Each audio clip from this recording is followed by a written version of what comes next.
Hello? Hello. Oh, yo, dude. What's up, man? How you doing?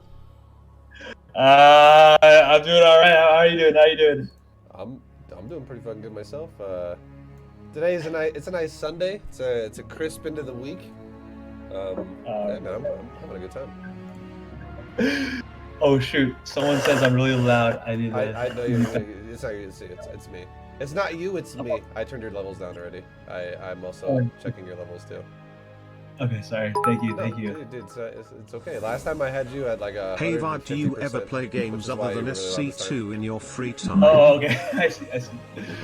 All right. Hold on a minute. But yeah, man. Dude. So, since last time we coached, Yeah. how you feeling? Yeah, so Twisted, I thank you very haven't... much, man. Oh, sorry? What's up? Oh, sorry. You heard that? Are you still watching my Oh, stream? sorry. Oh, let me... I muted your stream. Let me close your stream. I just was saying thanks for. I was trying not to interrupt you, but I was saying thanks to someone who donated really fast. But Oh, nice. you feel free. Go ahead. Tell me all about it. Cool. Yeah. So, yeah. I mean, I'm still in Diamond 2. I have not laddered as much as I wanted to, but I tried laddering a little bit this week, and I got kind of beaten down. So I'm still in Diamond 2. Yeah. And I think the thing I kind of want to work on today is Skytoss, because I think when they just get a big old Skytoss army, I'm just kind of effed. Yeah. Okay. So Skytoss. Yeah. Skytoss fucking dude, yeah, it's every Zerg's bane, man. That's why every time I go to Protoss, I'm like, Skytoss is great. Oh damn. Yeah. Oh my god. I'm getting my butt kicked. But yeah. I don't have a lot of good replays, I guess, to show. But I was hoping we could do I mean, last time I had a blast playing you, so Yeah, I'd be down to we could totally do that again. That system again, where we just 1v1 and talk about it after. Definitely, we could talk about Yeah, do yeah, that again. that's really cool. Yeah, but oh my god, I'm gonna get my ass absolutely handed to me. But okay, okay. Well, I'm gotta keep in mind too. If I play you 1v1, I'm not gonna go be like, all right, let's stop talking so I can just become an absolute tryhard myself and let's just do this. I'll actually try to give you a real game, so it's not gonna be you know, like, because if you say I'm Diamond 2, I'm not gonna play you like I'm 5.5k MMR or something like that. Oh, Or yes, yes. GM. So I'll make it as real as possible. And if you win or lose, I'm not gonna lie, I don't really care that much. It's because we can still look at the way you're playing the game out. And last time, dude, I was super impressed with how you were playing. It was really good. Oh no! You're going all easy on me. Yeah. So, yeah. I will say this: last time we played, I throttled for maybe the first couple minutes of the first 5 minutes of the game or something, or 8 minutes of the game, and then I was like, okay, now I gotta go full tryhard here because he's actually kicking the shit out of me, and then I still didn't win. I was like, okay, well, I got a little bit behind, and he just never let me catch back up. Oh no! Oh man, that was so fun. I mean, I don't know. I had a blast playing. That was, I don't know, yeah, playing you. I don't know. I feel like I gained a level by playing you, so I want to. Let's do it again. Learn by playing you more. Yeah. Are you on Battle.net right now? Yeah. Let me. How do I? I think I need to add you to. I see root ViBE. Yeah. I need to chat to you, I think. Yeah, you can just right click me. There you go. Perfect. All right. Okay, so is there any map do you want to have a preference on, or do you just want to play any map in the ladder pool? Any map that's not Golden Wall. Golden Wall. Everyone hates that shit. Yeah. Oh shoot. Okay. Let me. Okay. Oh god. Okay. All right. Let me breathe a little bit. Okay. All right. So. Before we jump into it, I'm assuming you want to play Protoss, right? Because you want to fight eventually Skytoss. If it gets to that. Yeah. So if you can think back to your games you play, is there any type of Protoss player that for whatever composition they use besides Skytoss, is there any opening style that someone uses that you struggle against?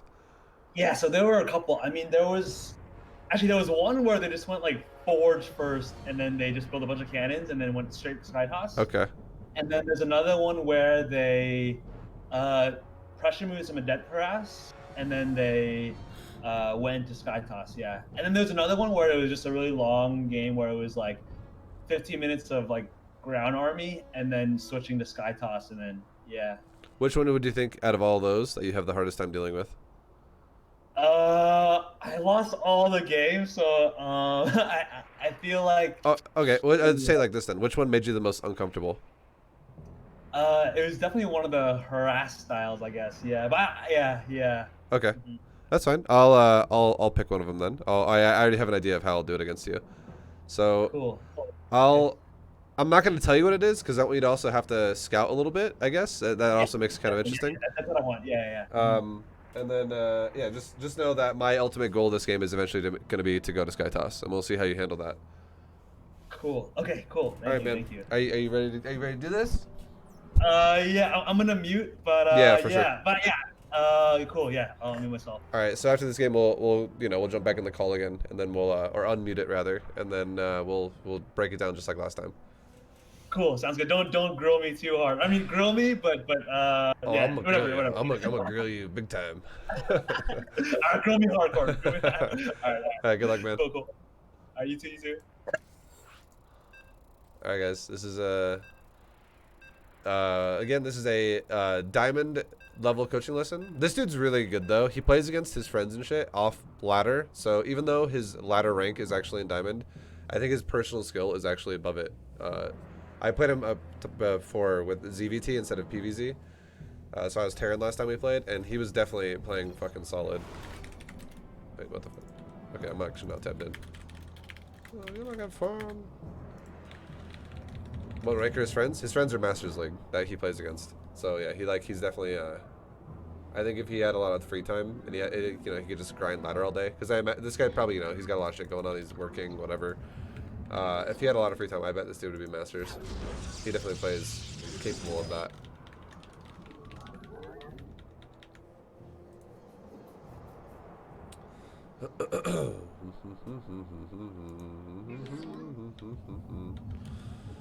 Alright, dude. So, oh shit, go scout him up. Let's go see how he's opening. I don't like. He might open up really aggressive styles with pools early, or he might go. What's it called? He might go standard macro. Definitely want to scout his Protoss. And what I'm going to be doing to him this game is I'm just going to depth pressure him into straight up fucking Skytoss. I'm going to be really greedy with a single Stargate after my depth pressure and go Oracle into just really fast carriers. That's my plan. I'm not going to go for a Phoenix or Ass this game because I don't really think people in Diamond League go for Phoenix or Ass. Like it, not properly at least. I don't think it's done, appropriately. Okay, so we know. I'm gonna check one more time into his base in a second here. I'm gonna just see if he's going for a really, really quick third because he wasn't mining gas yet. But I mean, he most likely won't have a third. It's pretty standard. His build, the way it looks right now, is pretty fucking standard. There's nothing wrong with it. Okay, no third yet. Let's go back into his base one more time, get a final read.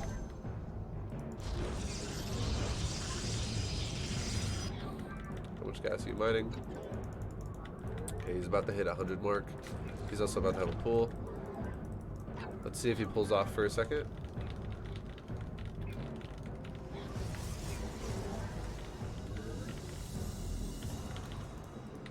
Okay, he is not. There we go. Yes, he is pulling off. Okay, cool. Let's leave. So that means that we're playing someone who's going to go speedling opener, safety expand, and that's what he's going to do. He's going to call it a day after that. In terms of his gas for at least the opener, he's not going to go. We're not dealing with someone who's going to roach all in us. You can still make a safety battery in case someone tries to meta you and they're like, yes, I am. I made it look like I wasn't, but I really am as soon as your probe leaves. So yeah, we can still make a safety battery. And now he sees my tech, so he should have an understanding that this is going to be a council build, which is always a pressure build. There's no council opener that is not pressure. Makes no sense to open council with just macro.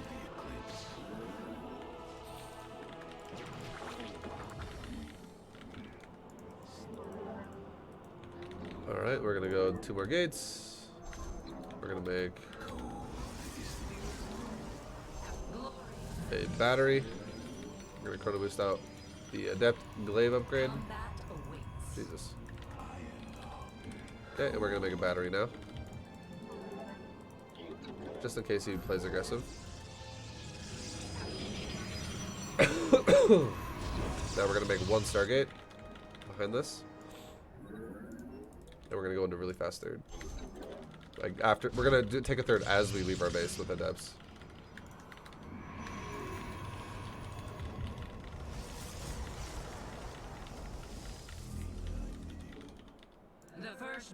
Okay, so we're waiting for these gates to finish, and we're gonna do one warp in round.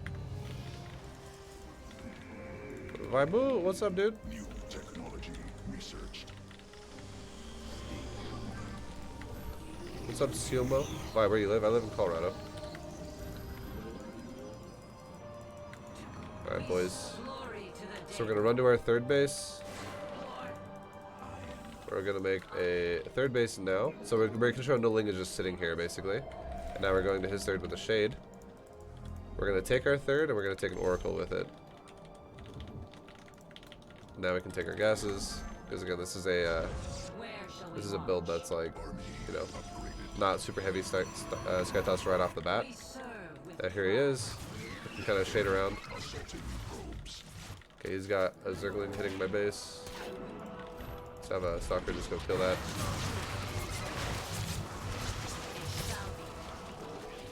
Shade again. Okay. Kill like a couple drones before we fully die. Where shall we march?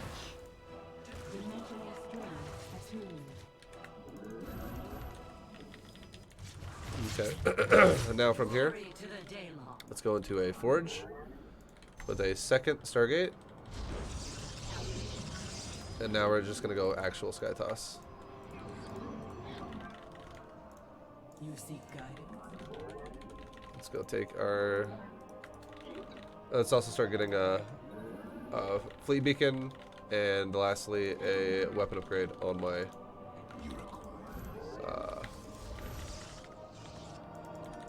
Weapon upgrade on my core. Oracle perceiving. Okay, so if he attacks us now, we have access to Oracle. That'll definitely keep us a lot safer. And now we're gonna be making cannons pretty fast here. We'll make like one cannon behind our wall at our natural for a second here, just in case he attacks that side. And now we're just chilling. We're just waiting. We'll take our fourth base somewhat soon. And we're starting carrier production already.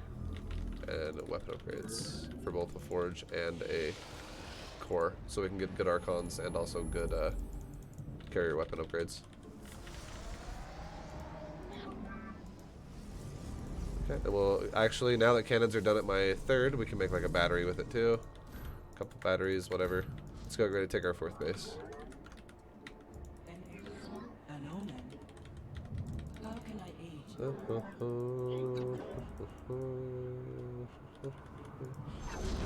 Skytoss does not work unless it's greedy.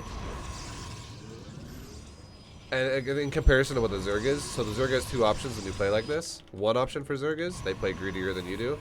Or the other option is like if they scout you're playing this greedy. The other option is that Zerg just fucking attacks you. Like right off the bat. Like he just like pressures you. And that's kind of risky though because it's not a guarantee you're going to break them. So I think playing just greedier against it is probably the better option. Research completed.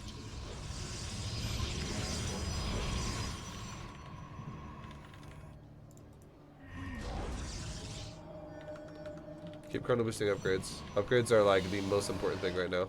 It's what's going to hold us back if we don't have them. Mineral cluster expended. Okay, there's Overlord in my base. Let's just kill it.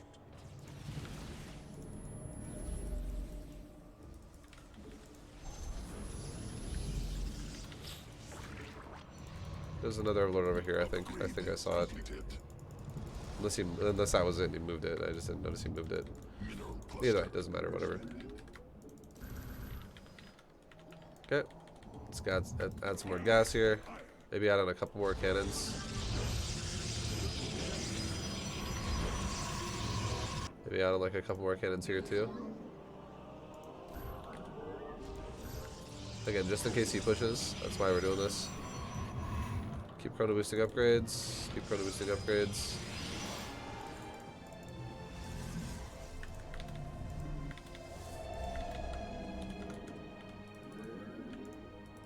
He might be attacking. Is that a changeling? Yes, it is. I was like, is that just walking in circles over and over? Okay, looks like he's gonna multi-pro. So let's put this shield battery on super shield.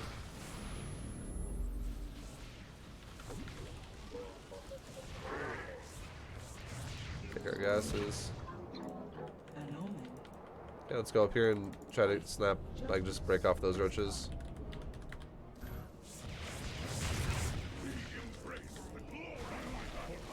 Alright, good shit. Unloading order.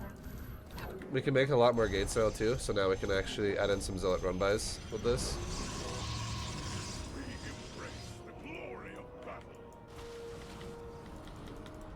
And finally we can take another base because we have like nowhere to send probes to when it starts mining out, so let's go down here and just clear this out.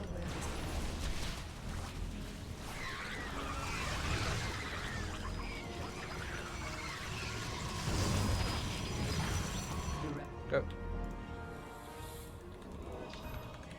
And keep making carriers. And also we're getting a lot of gas now, so we can really ramp up our carrier count as well, just like how we ramped up our gateway count. And keep upgrading the upgrades of weapons.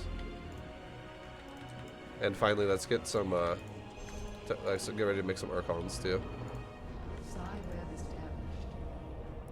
And now at this point too, we're getting close to maxing out. So I would say let's just have our Stalker and our Adept do that same shit we always do, where we kind of like move around the side of the map and look for bases. Whatever happens, happens. It's not a big deal. Like if they die, I don't really want them in my army anymore. It's just for supply that doesn't necessarily need to be there. We'll make a couple of cannon battery at this base.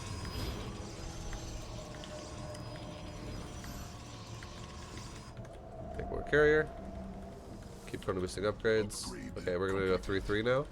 Level 3 weapons on both. Our army's looking pretty fucking solid. There's a base up there, so we're definitely gonna be attacking the top side. The top side is further exposed than the bottom side. So now let's go ahead and make a few Templar to make Archons with. Oh, yeah. Much love. Yo, Cheeseburger Randy, thank you very much. Thank you very much, Cheeseburger Boy. Mineral field depleted. At this point too, we don't really need to have oracles as well. Let's just let's suicide them and just go kill as many drones as we can in the process until they're dead, because it's really like we don't need them. Mineral cluster. I can also revelate his army, I guess. Or just kidding, they just died super fast. It's okay. It's really whatever. It doesn't really matter that much. The Archons are what we need. We're gonna go for about 5 Archons. And I'm gonna start getting Storm, because again, this game, I'm gonna say this game is like definitely at least low Masters for the level of this dude's skill. So we'll start getting Storm too, just so we can have it. And now that we know where his most exposed base is, this is how we're gonna play this out, okay? This is how you should play this if you're Protoss. Take a group of Zealots. Do not put them in your army, because the reason why is because we don't have enough gas to fully max our army here. We're gonna push just the side base only, just the side base. We're not gonna try to win the game with this push yet, because we don't have Storm in the army yet. We're gonna chrono boost our upgrades again really fast as well, just because we can. Maybe transfer some probes, just because I also can do that. So, okay, that's good. Now we're gonna push. There we go. That base is centered. Now push with Zealots like this: A move, shift A move, shift A move on the mini map, just like Bronze GM. Now kill that one base and back up. Okay, he's actually in the middle of the map still, so with Banes, so it doesn't matter. Like if that could have done something, and then it would have done something that would have been great, but since it didn't, it's okay, it's fine. It's not the end of the world. The whole point was we wanted to buy time and wait for more gas. We're not looking for the fight yet. And now that we have this, now we can look for the fight, because now we have Storm. And now our army is at full power. We're maxed out with Storm as well, so it's fucking... Shit just got real. Okay. Dalhones. Shit just got real. Upgraded. Upgrade completed. We can take another base while we push, because now we have control of this area. This is where our main army is. Let's go and set up a push on the side. Now also we're killing creep while going for a big ass push. We await. Psi web established. And then we're just basically A-moving and waiting for the engagement to start, and we're just going to storm. And then I can throw also a time warp at his army if it comes to that. And we're killing all of his creep in the process too.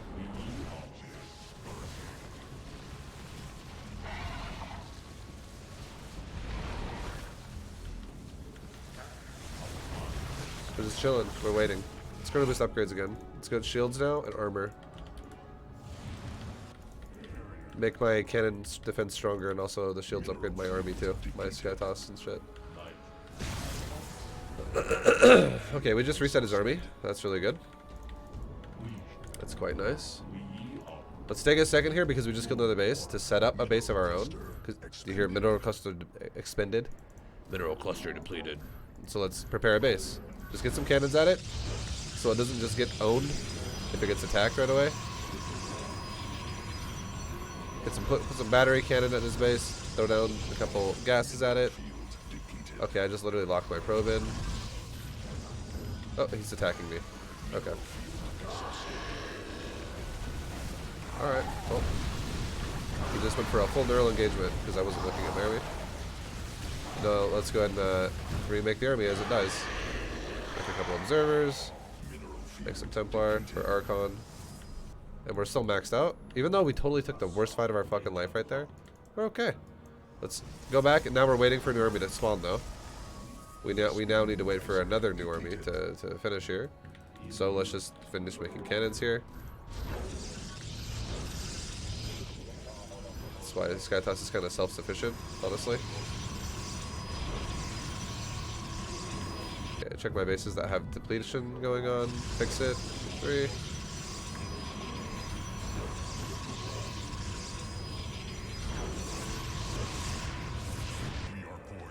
So now this base is good to go.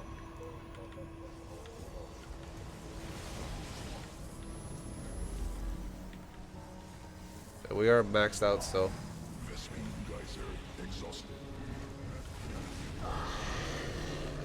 We're just A-moving at the moment. Okay, cool. We're still maxed. Let's keep getting upgrades, get shields again, and get armor again. And yeah, our army can regroup now. Keep fixing my probes again as well, though. This is the biggest thing about this matchup, like pretty much any matchup in this game. But it's all about not allowing your base to just stop being saturated.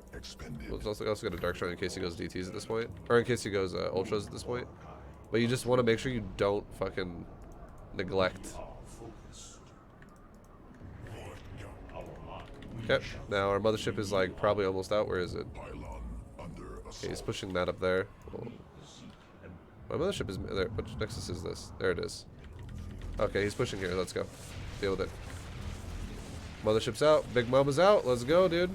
Round 2. We're actually microing the army this time. We're not looking away because we just set up another base. So, a couple storms. A storm. A storm. Okay, we just won the fight big time. Let's A-move here. Move the Templar there as well. And try to throw in a few cannons here again, because we're doing the same thing as last time. This game is all about setup. And if we lose this probe while it's making cannons, it's okay, because what can happen then is I can just warp in like a zealot and fuck that roach up. Or a DT. Alright, well, looks like he's actually not going to let me have that base. I gotta actually cancel these cannons. It doesn't matter, it's fine. We'll remake it in a second. I'll get into it later. We'll focus on attacking it first then. You know what we can also do actually? We can just take the other side of the map. Just take the base over here then. If he's really focusing on denying a base that's not up yet, we'll take a new one. What are you guys doing? Crazy boys? Okay, let's go ahead and storm him. Move my Templar. I'm A-moving my army, and I'm going Templar, move forward. A-move my army, Templar, move forward. Wait for him to engage. Storm. Storm. Storm. Storm. Storm. Storm. Okay. A movie Stormy.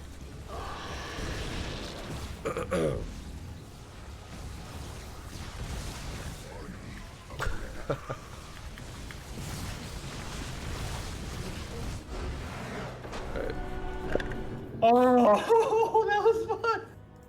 Dude.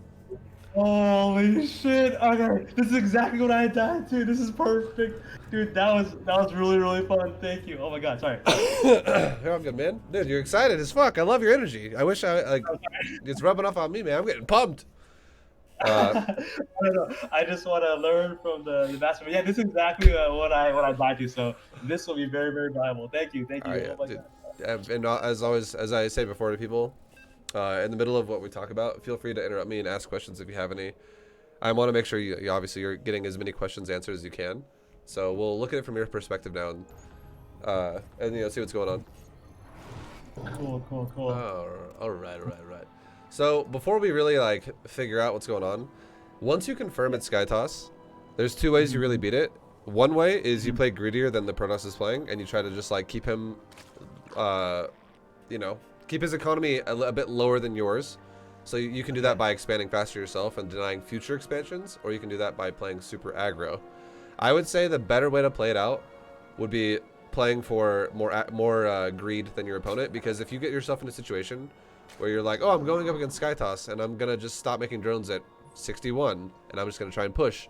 If your first push fails because of whatever reason, maybe you engaged into cannons poorly with battery, or you walked into a SimCity choke point in the front of his base or something, and you're like, oh, okay, fuck, that fight went terrible. You kind of just lose the game from there, because it's really hard to then recover. So if you play just the economy way, which you did, I would say, which we'll get into more here in a second, but that's definitely the way I would recommend to play against it first. Got it. Okay, so yeah, I was thinking about maybe like doing some timing attack or whatever, but I also want to just try to win late game. I want to. Yeah, I don't think you should just base it down to a timing attack, honestly. If you see a Protoss, because the only time a Protoss is ever gonna really, let me pause this and say this really fast. The only time a Protoss can ever honestly get away with Skytoss and you can't actually stop it, like in terms of like stopping it from happening in the first place, but you have to like just learn how to deal with it in the end game, because it's gonna max out, is what I mean. Is if a Protoss player goes for heavy map control and they don't just switch in, they don't just go Skytoss right away. They do it off of the back of like a maxed out charge lot Archon Immortal army that control. They're doing a good job of controlling the game, and then they just go Skytoss behind it. If they do that, it's a guarantee. Like if they're not getting destroyed in the charge lot Archon Immortal phase, it's like guaranteed that they're going to be able to get a full army of Skytoss, because you can't stop them. Like you're stuck on defense. So learning how to play against it is useful. Like when it's maxed out, it's not really what you want to happen, but if it does happen, it's useful to know how to do that, because there are some Protosses that will just force that to be the case. If you ever see a Protoss play like the way that I played though, where they go for, like a couple of depth pressure, like if a few depths pressure you, and then they go straight Skytoss, and you scouted it with your Overlord early on. If you see that and you're like, okay, I'm at like 100 supply, and I see he's making carriers already, you can then react to it in a way where we'll discuss it. We'll talk about how, with what you have, what you can do, but you can definitely prevent it from going up. And it comes from making the correct amount of drones really early, because you know what's happening, and it also comes from not allowing me to expand again anymore. Trying to deny expansions is like the key to beating builds that are extremely expensive but then become extremely powerful. Like really greedy mech, which is not realistic. If you let a mech player be really greedy, that just doesn't make sense, because a mech player needs to like slowly push their bases out. They shouldn't be allowed to be really greedy with it. Same thing can be said about Skytoss. They shouldn't be allowed to be really greedy with it. It's one of these armies that takes forever to build up, and the only way it really gets to be greedy is if you just don't realize it's being greedy. Got it. All right. Oh yeah, I didn't split the drones this time. Oh, it's okay. It's okay. I usually when I coach someone in Masters League, I'm not gonna critique them too hard on their, like I'm still gonna obviously look at your larva and shit like that, but I think if you're like Diamond Masters, because I mean I would not classify you, in my opinion, as like, oh, this guy's just straight up Diamond. Like you definitely play solid. So I'm not gonna really worry too much about like how you split your first couple drones. It's okay. Oh, okay, gotcha. Because I think I'm pretty sure you can handle it. And like for instance, like right there, like you ripped off at a perfect gas. You know, good. It's good shit. This really your early setup is totally fine.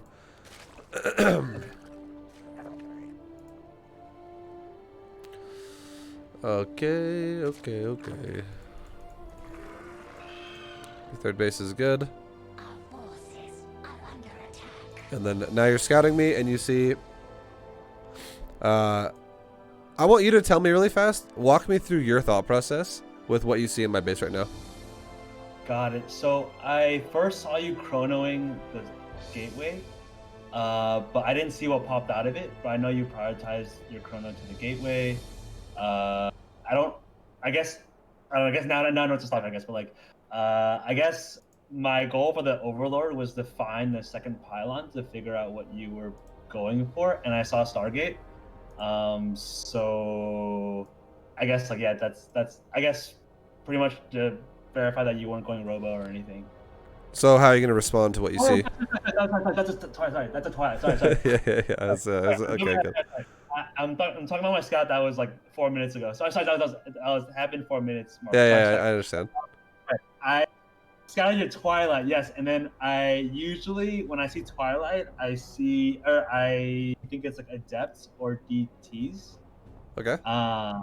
So instantly, I guess at around my plan was basically at the I was gonna build a Roach Warren, and then after the Roach Warren finished, I was going to at the 4-minute mark plant 2 lings like at around your third and fourth to see if you expanded, and if you didn't expand, I was going to just like pump out roaches. Okay, that was a very thorough answer. I liked it a lot. I don't disagree with any of it, really. I would say the time to start pumping roaches would be around 5:20 on the game, because that would mean that's like if I open council first and we're at the point of like 5 minutes and 20 seconds and I haven't even tried to take a third yet, there'd be a very high chance that my build now has like around 8 gateways in my base or like 7 gates in my base, and I'm about to go for a big ass all in. Poking the front of my base is always nice too, with like a ling here and there, just to see what units are at my door. Like if you see sentries, if you see adepts, if you see a lot of stalkers, it kind of gives you an indicator as to what it is. And you're probably not going to see sentries because it's council first, so you'd probably see something like zealots, adepts, or stalkers to know if it's going to be charge lots, like stalkers, or adepts. And then if you see no units in my base at all, there's a chance. And let's say your scout then saw a robo, maybe you saw a robo after my council, maybe it's going to be DTs. But in general, the read of going, oh, council first, it should always be tied with the thought of, okay, yeah, he's going to pressure me. Because I'm going to tell you right now, there is no builds for Protoss that are defensive, that are council first. Oh, interesting. Yeah, council is not a defensive tech path. Stargate is. Stargate is definitely a defensive tech path. It doesn't have to be, but it totally can be. Like if you go for defensive oracles or something, or defensive voids, or really, like those are really the 2 options. Phoenix are usually more aggressive if they go mass Phoenix, because they want to pick up drones and queens and kill overlords and all that kind of stuff. But in general, a Stargate opener is definitely an opener that's like, I hope, you know, if he all-ins me, I can have an air unit kill the all-in. Like, it can just help me kill that shit. Robo openers as well, they're kind of on the fence. Like, if it's a straight-up robo facility, which is what can make immortals and observers, that is usually going to be aggressive. But if they go robo bay, the only aggressive form of a robo bay is a timing attack, which happens a lot later. Or if it's really fast, Robo Bay, because he's rushing something weird, it's usually like a disruptor drop, which is super, super niche. It's like 1 Protoss out of 100 will do that. So generally speaking, Robo is usually, you know, the most Protoss who go Robo first are going to go for like an immortal timing. So that's very aggressive. Most Protoss who go for a council first are going to do some type of a DT, charge lot, blink stalker, or adept timing. So it's again going to be aggressive. It doesn't have to be all in, but it can be. And then Protosses who open up Stargate first are going to go for, you know, I would say that's the most common defensive macro. So seeing council first definitely should be like, okay, yeah, no aggression for sure. So yeah, I'm glad that you're really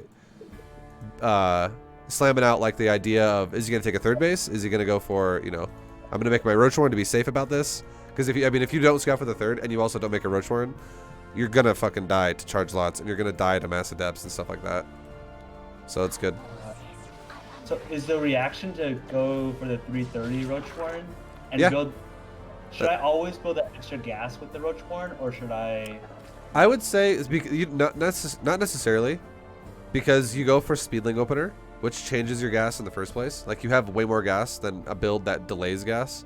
So your gas is totally fine right now. The time that you should take more gas is when your third base has like 8 drones on it. Like a decent saturation on your third, while having full saturation on your minerals on your main and your natural. And then you could literally you could go up to like 40 drones, and that would take you to or rather like 42, 43 drones, and that would take you to like the exact economy you want.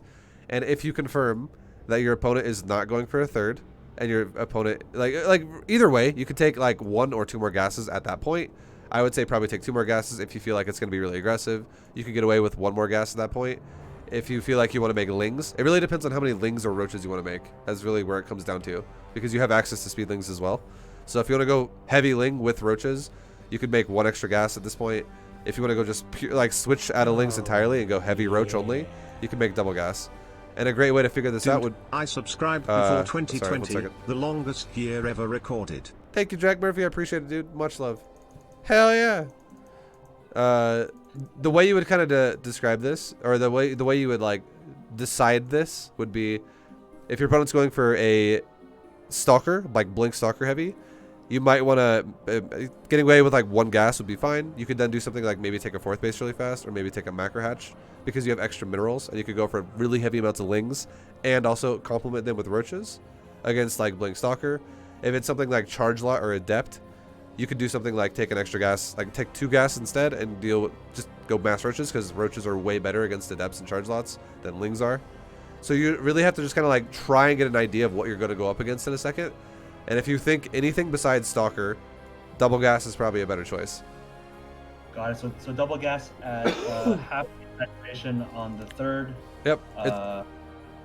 And this is a big deal too. Make sure your queen, we'll talk about this in a second when it comes to it, but make sure your queen is immediately going to inject your third as it finishes. So this gives your queen time for 2 rounds of larva, or 2 rounds of energy spending to be able to do this. So like your queen spawns in the natural, you can spend 50 energy, and then your third base is going to be done for the third round of whatever you're going to do. So the 75th energy tick on your queen. So you can do it. You can either go, I would honestly recommend going tumor then inject, rather than inject then tumor. Because, I mean, if you're going to go for a third, it's kind of nice to have creep. It also makes it easier to deal with pressure if you have faster creep, because you can spread that creep just quicker along the way. It makes your whole setup a little bit quicker. But, so like right now, when your queen, I'm imagining it's going to put a tumor down where it is. And then it should definitely be going to your third now.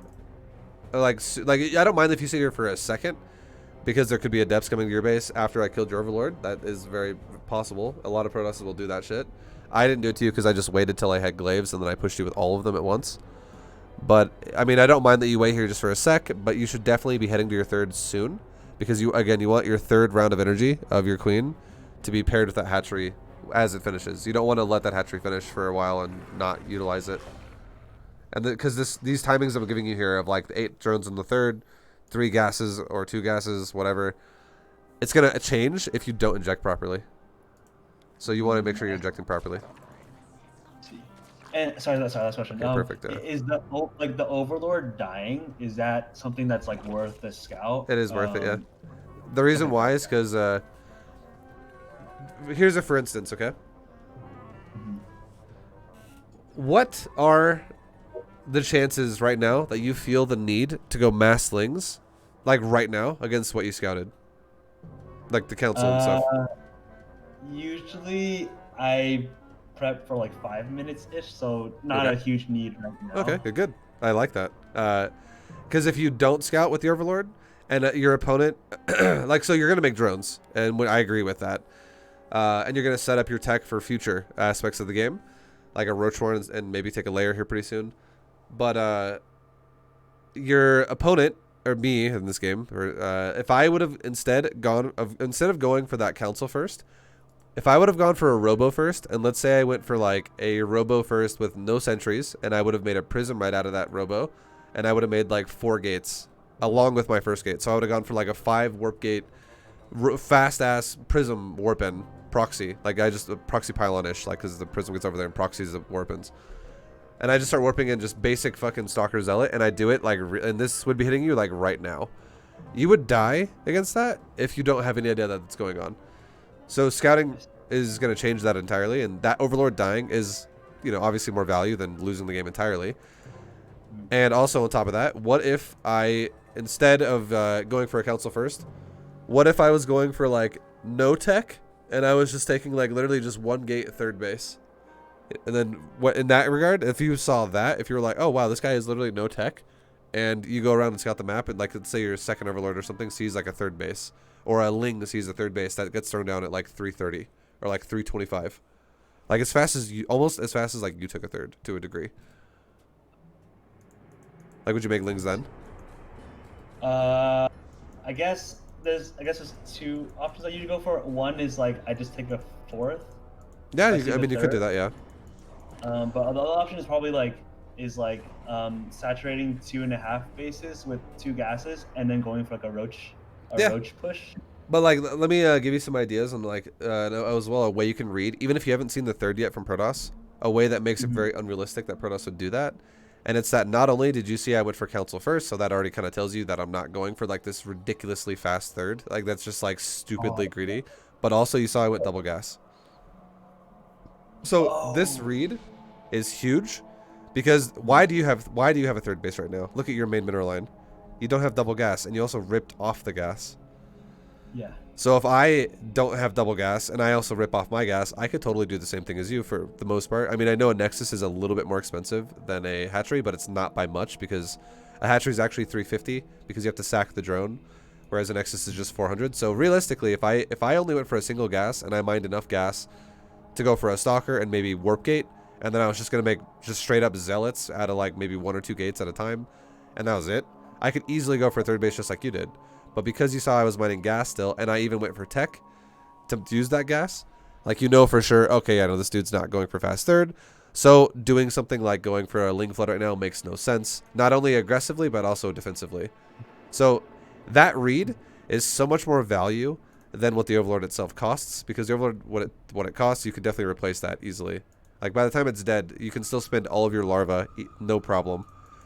Like you're not gonna have the problem of being like, well shit, since that Overlord died, I gotta remake one, and now I have 7 Overlords sitting in my hatcheries that I cannot spend anymore. Like you can definitely afford it. Got it. So when I look at the 2 gases, do I look at the amount of probes on that gas as well as the gas count, or eventually like, you can definitely get super technical and look at it that way. I would say that is going towards pro level though. You don't really have to look at it that hard. You can, but if you really want to dedicate that to memory, you can, because here's a way you can look at this. I'm gonna ask you a question first, and I want you to answer this first to really make sure you understand what this means. How much gas does a Zealot cost? 0. Okay, correct. How much gas does an Adept cost? Oh shoot, I'm gonna guess 25. Correct. How much gas does a Stalker cost? 50. Yeah. How much gas does a Sentry cost? 150, I think, or 125, 150. 100. Oh, 100. Damn it. Oh, So the point is the more gas I mine, the more likely I'm going to make whatever unit it is. Like if you want to look at it like that, okay? So for instance, if I have 2 bases and I have you know, my council going with an upgrade, and you see, okay, cool, the Zerg has a main base and both gases have 3 workers in each gas. That puts you more in the realm of the units that cost gas. And because it's a council, it's probably not going to be Sentry, because that would pair better with Robo.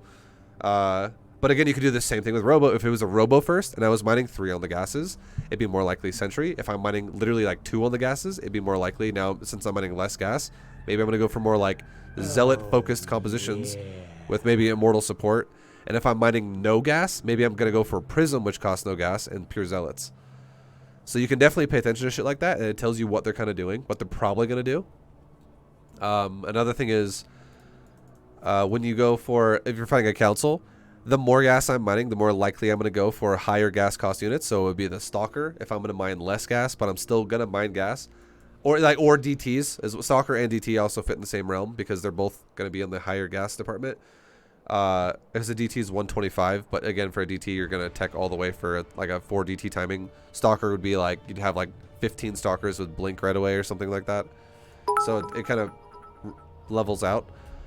But if I'm going to mine less gas, say I have 2 gas or 1 guy in each gas or 0, if I'm going council again, it's probably going to be more for charge lots again or for maybe adepts. Like if I have like 2 guys in a gas or 1 guy in a gas, it might be in the realm of adept because maybe I want to do some adept pressure and like go for a really crazy greedy third with going crazy adepts. And that's before you even see the units. It's just an indicator. But also, but that also means I might, you know, I'll be all-inning you. I might be going for a greedy follow-up because it's just gas allocation is one thing you can kind of read out of your build of your opponent.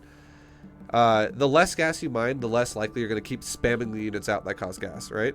You can't afford to keep making, like for instance, if you had 1 drone on each gas, you're not going to be able to go mass roaches. If you had like 2 gases to make roaches with, you're going to inject all 3 of your hatcheries and be like, well, fuck, I only have 120 gas. I can make like 4, soon to be 5 roaches. But I can have, right now I have like 13 larvae. So I can't actually make all this larvae into roaches. That would probably be someone who's going to go for some roaches and lots of lings or something, or like another expansion. It's just gas allocation, if you really pay attention to it, kind of tells you what they're probably going to do. The more gas they mine, the more likely they can all-in you. And the less gas they mine, the more likely they're going to do eco follow-ups. And it's not only from just gas in the main as well. This is a sign. It can be. If I'm mining 3, it doesn't tell you automatically what I'm doing. It really, honestly, it really tells you if I'm still mining gas. The only thing you can really rule from it is you can kind of rule out I'm going for a charge lot all in. That's about it. For now. Because it's pretty early still. But I mean, if you look at the gas of the natural as well and you see, oh, he doesn't have gas of the natural. I mean, that right there kind of rules out DTs. It kind of rules out a blink stalker all in. It means already now I'm probably going to go for adepts. If I'm still going to mine gas in the main and I'm not going to mine gas in the natural, this is now most likely an adept build because for maximizing a 2-base blink all in, I need all my gas. For maximizing a 2-base blink stalk, or sorry, I just said that. 2-base DT push, I need all my gas. You know, those builds do not do 2 gas only. Builds that do 2 gas only are like adept builds and keep mining it. And then, you know, they switch out of it into something else eventually. So, I see.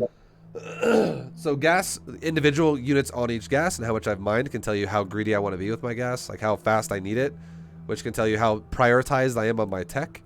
And then gas, how many workers are on gas can tell you what I'm probably going to do with how much I'm going to make of it. But again, that's like high level shit. That's not shit you need to know in just a standard ladder game. That's like, even if you're GM, that's still high level for GM. It's like pro level shit right there. To be like, cause you don't have to be like, oh, 2 probes in each gas and he's mined this much. I can already predict how many adepts he's going to make. Nobody in ladder does that. I'm going to throw that out there right now and say that. Like, but that is information that is there though, that if you want to try to start going down that road, maybe you'll start learning about that and like get used to it and take it from there. It is something that exists is all I'm saying. But all you really need to pay attention to is opening tech and likelihood of what I'm going to do behind that. And the easiest, like, so gas is a thing. And if I don't mind any, most likely charge lots. But I would say the best thing for you to look at that makes it easy is look at opening tech and periodically look at the front of my base to look at follow-up units standing there. And that makes it really easy too. So if you saw, for instance, a Ling ran by and we're like, let's say you poked the bottom of the gateway and you saw my adept standing there. You go, oh, well, he made a stalker and now he's making adepts. And let's say your Ling poked over right now. Like right now. Oh, he's got 2 adepts. You can kind of assume I'm not going to be going for a blink or a charge lot timing if I'm making adepts right now. You know what I mean? I see. Got it. Oh, sorry. Couple questions. Sorry. So what's up? Oh, sorry. Couple questions. Sorry. So if my overlord dies in the main, how do I scout that the natural has 2 gases when they wall off? So just know that if I was gonna go crazy gases, I probably would have already taken them. Like also, if you had an overlord, let's just say you have 2 overlords, okay? Like you can have the 1 overlord that flies into my base, like the way it does. I love that. I like that a lot.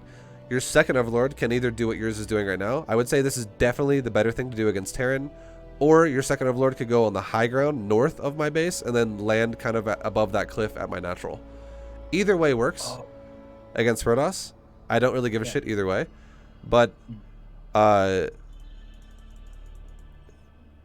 if you send the second overlord to the top of my natural, you could scout the gas. if you send your overlord to my main base, you could further in scout the tech and like my production probably. I see. So either way works. I'm sorry, one more question, sorry. And then I guess like when you see the twilight, I immediately build spores at around 4 minutes because I'm scared of DTs. Is that a correct response, or is there something? I think better? 4 minutes spores is I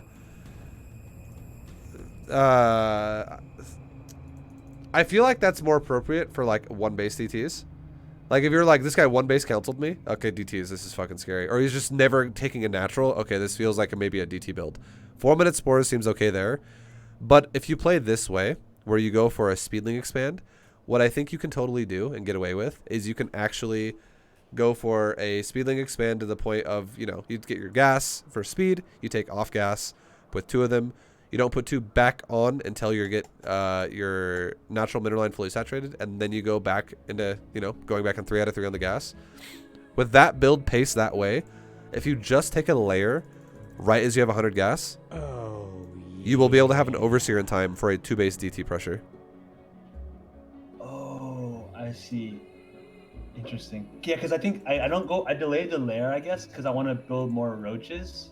I don't think you need to build roaches, and the reason why, like super, like don't do priority roaches, and the reason why is because you have speedlings, and speedlings are the way your build is designed.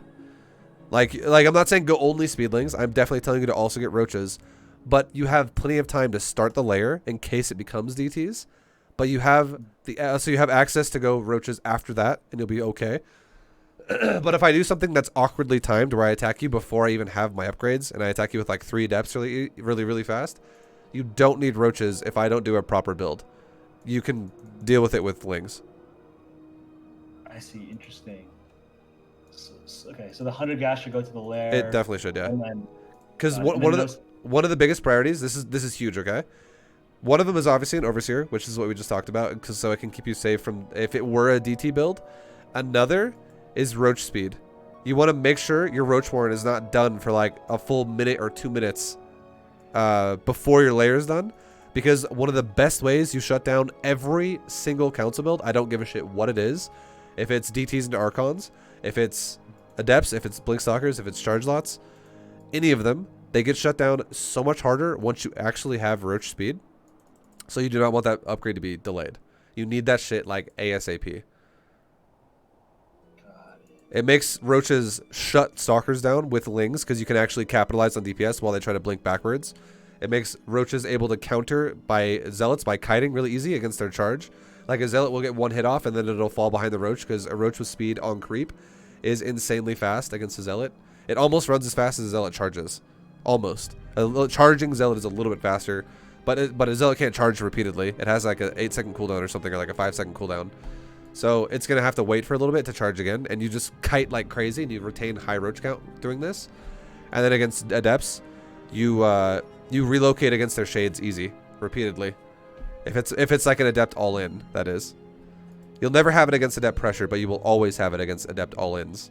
So like throughout the phase of them making 30 adepts, you'll have it in the middle of that. So, I mean, because if you go roaches against like an adept, for instance, an adept all-in, I would say, right now, in my opinion, in the meta of what I play against a lot, if someone goes council first and it is going to be an all-in, adept all-in is the most common one for me that I run into. And if you don't ever have roach speed throughout the entire time you're being adept all-in, you're going to die. Like, you're probably going to die. The only way you really counter that is when the adept count is low, like when it's like 8 or less, Ling Roach can handle it decently. But once the adept count gets to like 15, 20, you're fucking dead unless you have roach speed. Because you'll never be able to stop it with lings. Your lings just disappear the second they get there. Cool. Sorry, last question, sorry. Sure. So I guess to kind of like summarize then, I guess like is the correct response to seeing the twilight to build the roach horn at 330? Yes. Yep. Then your 2 drones back on gas, and then once you get 100 gas, get the lair, and then getting to 2.5 base drone saturation. Mm-hmm. After that, get 2 gases, and then if you don't scout that they have a 3rd, then just make nonstop roaches and lings. And I guess like does a roach speed come before I make roaches as well? Like, No. So this comes from your scout, right? This comes from what you think you're up against, and this is also why I think you need to be scouting the front of my base with the ling, so you know what's happening. So I would say everything you said is right, and if you scout something that looks like Stalker, or it looks like it's going to be, basically, if it's any form of light pressure, okay? Like, we'll just say this: if it's any form of light pressure, so if it's an adept, if it's going to be DTs, if it's going to be something that's not just pure charge lots, I think you can totally get away with making a round of lings, go up to like maybe like 16 lings, and make like 8 roaches or like 6 roaches, and you can make these as you start making roach speed. Like, you can make a couple of roaches before, because if you go 3 gas, your gas is going to go up a bit, and as long as you start roach speed within the first like 10 seconds of your layer being done, I think that's acceptable. You just don't want to make like 12 roaches or like 15 roaches and then go roach speed. Like, you want to make sure you definitely prioritize some roach speed in your build. And then, you know, if you see it's anything that looks like no matter what it is, you want to get roach speed is what I'm trying to say. But if it's the exceptions of the deviations of what I just told you, so like 16 lings and like maybe like 6 to 8 roaches and then go from there, you will make more roaches if it looks super all in. So if your opponent does not take a third, you can 10 your roach production. And the one weird oddball build that is like, okay, this build's fucking awkward, is you can make less lings and faster gas if you see a charge all in. So if you're like, oh yeah, no, he pulled fucking guys off the gas. He's got zealots being made behind his base. He has a robo behind this. He's making a warp prism, or he's got a proxy gate or whatever. If you can somehow figure out it's charge lot all in, I highly recommend maybe going up to like 2 base mineral saturation instead of 2.5, and then taking like double gas then, and then making a few more drones to go for like, so you still go to like you still try to go to 2.5 base saturation, but you take your gas a little bit faster because you can still afford to spend your larva this way on drones. It's just if you do this, it's going to give you more gas faster to then just skip lings entirely and just make pure roaches. Because lings are actually fucking terrible against charge lots. They really are not great. Got it. Cool. Okay, and then you can, I guess, like making roaches and lings when you scout this opener, you can, if it's not a charge lot opener, you could safely do it after 2.5 base saturation with 3 gases total. Yeah.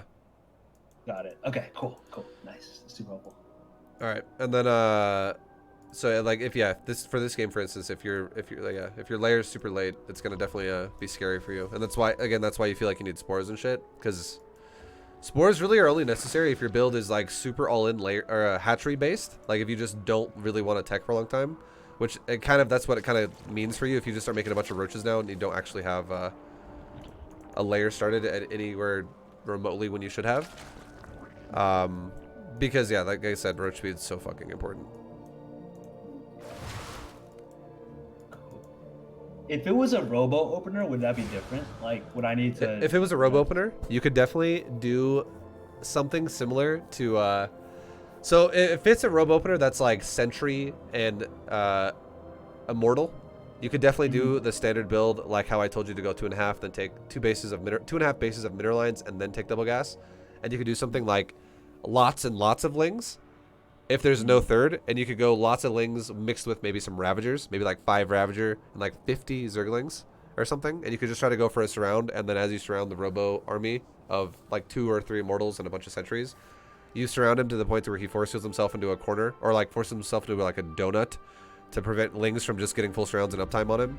And when he does that, you just corrosive bile on top of his army. You don't try to break force, you just literally corrosive bile the army. That'd be a super easy response to a Immortal Sentry all in. Another way you could respond to a Robo player who goes Robo first, that's going to go for charge lot with Immortals. That's like another all-in one, is instead of going Sentry Immortal, it's just charge lot Immortal. If it's that, and again, if you see Zealots in the front door, like a lot of Zealots, maybe do the same thing again. Like anytime it's Zealots, I am not opposed to taking your gas faster. Like 2 more gases as you're like at 2. Like basically when you fix your main gas, take 2 more gases at then as well, because you're like, oh shit, lots of charge lots. Yep. Because then it'll give you enough time to make roaches in a high number to be able to handle charge lots. And it will still allow you to also tech to a layer and get roach speed.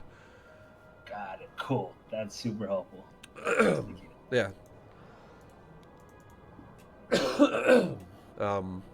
But yeah, so I would say though, yeah, your scouting is nice. Other than same thing I said a second ago, which is I definitely want to watch you scouting the front door more, just so you can because you can see what I'm building before I send it out. A lot of Protosses will actually show you what they have behind their wall. It's very common. So that's also a thing where to, if I were to say, in PvZ, if you want to, you could literally have your second Overlord start flying to the north of the base, like, or to the other side of the base from where the main is, and go to that cliff again. You could start doing that too. So you could also see them move out of the base when they walk out of their base. And you can see what they're having behind their wall. Because if that Overlord was sitting there, you would have seen everything that I was doing there, unit-wise. So if you're kind of feeling like you're lazy about Ling follow-ups, like Ling Scout every like 30 seconds or so, make that, I would say maybe have your second Overlord go there instead, to the cliff, instead of checking the main. And then, you know, once you get layer, you could have like you could turn that into an overseer and scout through my main if you wanted to, but that's not necessarily super required. I do like the fact that you scout in the main base though. I'm not saying that's a negative. That's definitely, like, if you're gonna do it, the fact that you did it is great. And now you know, oh, he's following this up with Stargate. So that already tells you I'm not all in. Like, if I'm going to go Stargate behind this, I'm definitely not all-inning you. I'm definitely... And you also see a third base with your Ling. These are great scouts in themselves. It's just lack of scouting on the front door is the only real big hiccup in your scouting. Got it.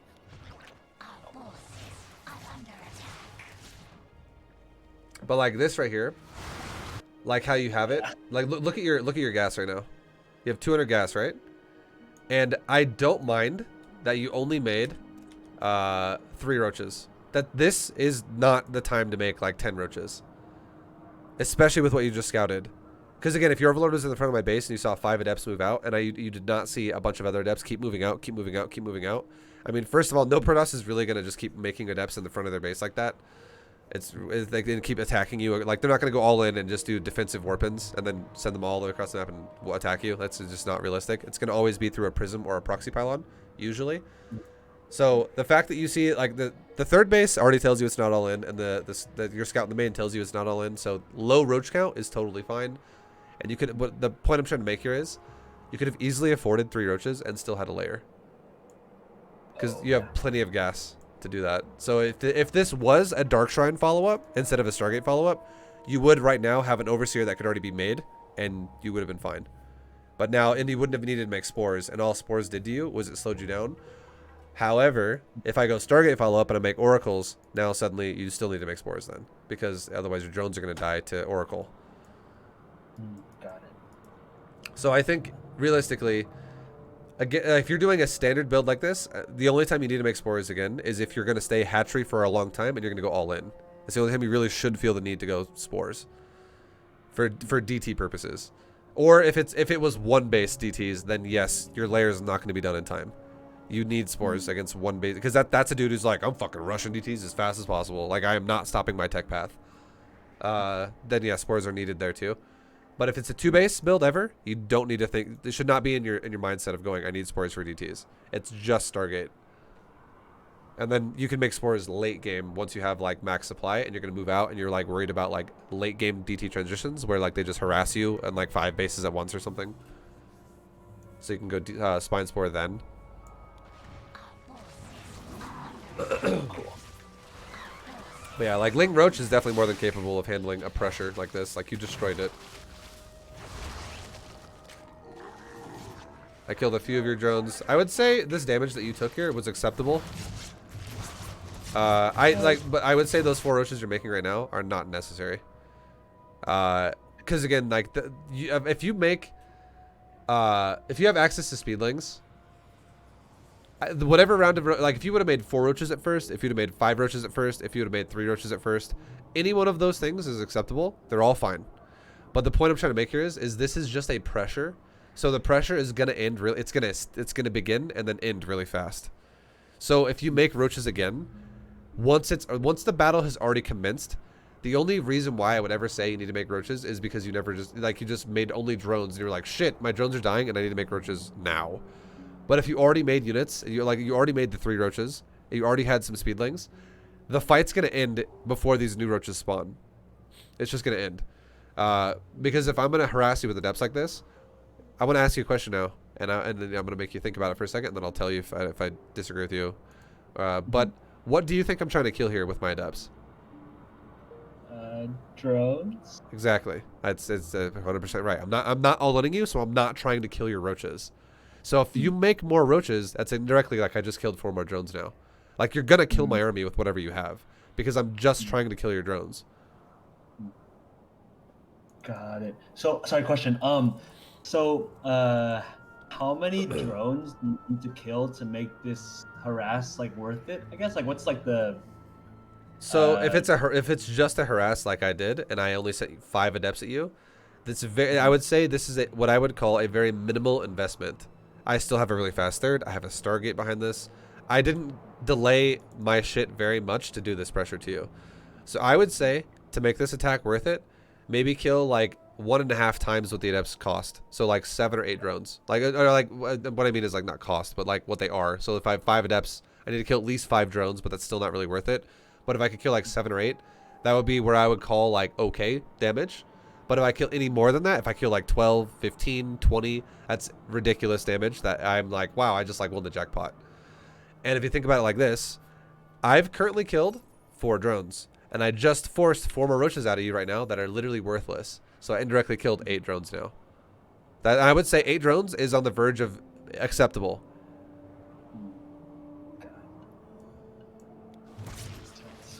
cool. I actually killed 9, and now I would say, because that final drone died at the very end, I would say now 9. It's not like, oh, well, now you're fucked. You know, game's over. You're dead. That 1 drone was the difference, bro. I would say that's now a little bit in favor of me, though. Like 8 was already kind of the good side. Like 7's still okay. 8 is like, it's the good part of being okay, in my opinion. Like it's like, instead of like 50-50, that's maybe now like a 55% trade in my favor. But now with that last drone dying, maybe that's now like a 58 or like a 60% in favor of me. Like it's definitely going in my favor a little bit more now. Just a little bit more. It's not crazy, but that was definitely, I would say, a good trade for Protoss at that point. Because 8 is already like the good end of okay. See. So I guess like before the adept harass comes, like how do I scout the front door? like that's how you're supposed to know this. God, You scout the front door and you go, oh, it's adepts. I'm gonna make 4 roaches or 5 roaches, and we're gonna have them as he shows up. And then as they show up, your roaches are there and you deal with it. But if you don't scout the front door and you go, well, it could be DTs, it could be stalkers, it could be charge lots, it could be adepts, that's your problem. So you need to know before it hits you by scouting the door. Got it. To make the ultimate. Gotcha. Makes sense. Cool.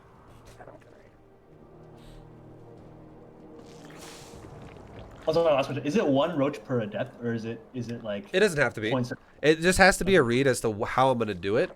And if you if you see, for instance, if you see when I do my warp in phase of adepts, I warped in 3 at once, which means that's how many gateways I have.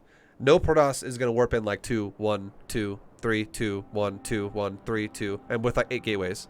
They're gonna go like all 8 at once, or like maybe 6 and then 1 right after, because maybe they don't have enough money for the all 8 at once. They're gonna do massive warp-ins though, so you can tell how many adepts I have by how many warp-ins I'm doing, and you can clearly see 2 gateways in the front of my base if you were scouting the front door, because I have 2 gates there. But if you saw my adept warp-in as well, like let's say you just caught it, and you see 1, 2, 3, you know what I have.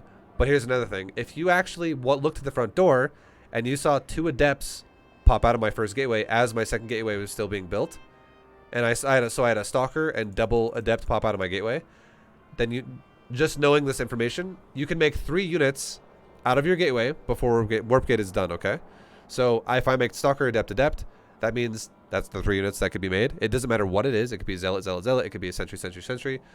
If you have the resources to afford it, the time it takes for 3 units to build is about the time it takes for warp gate to finish. Like it's a little bit longer at warp gate, but the point I'm trying to make here is it's realistic for 3 units to be out of the gateway.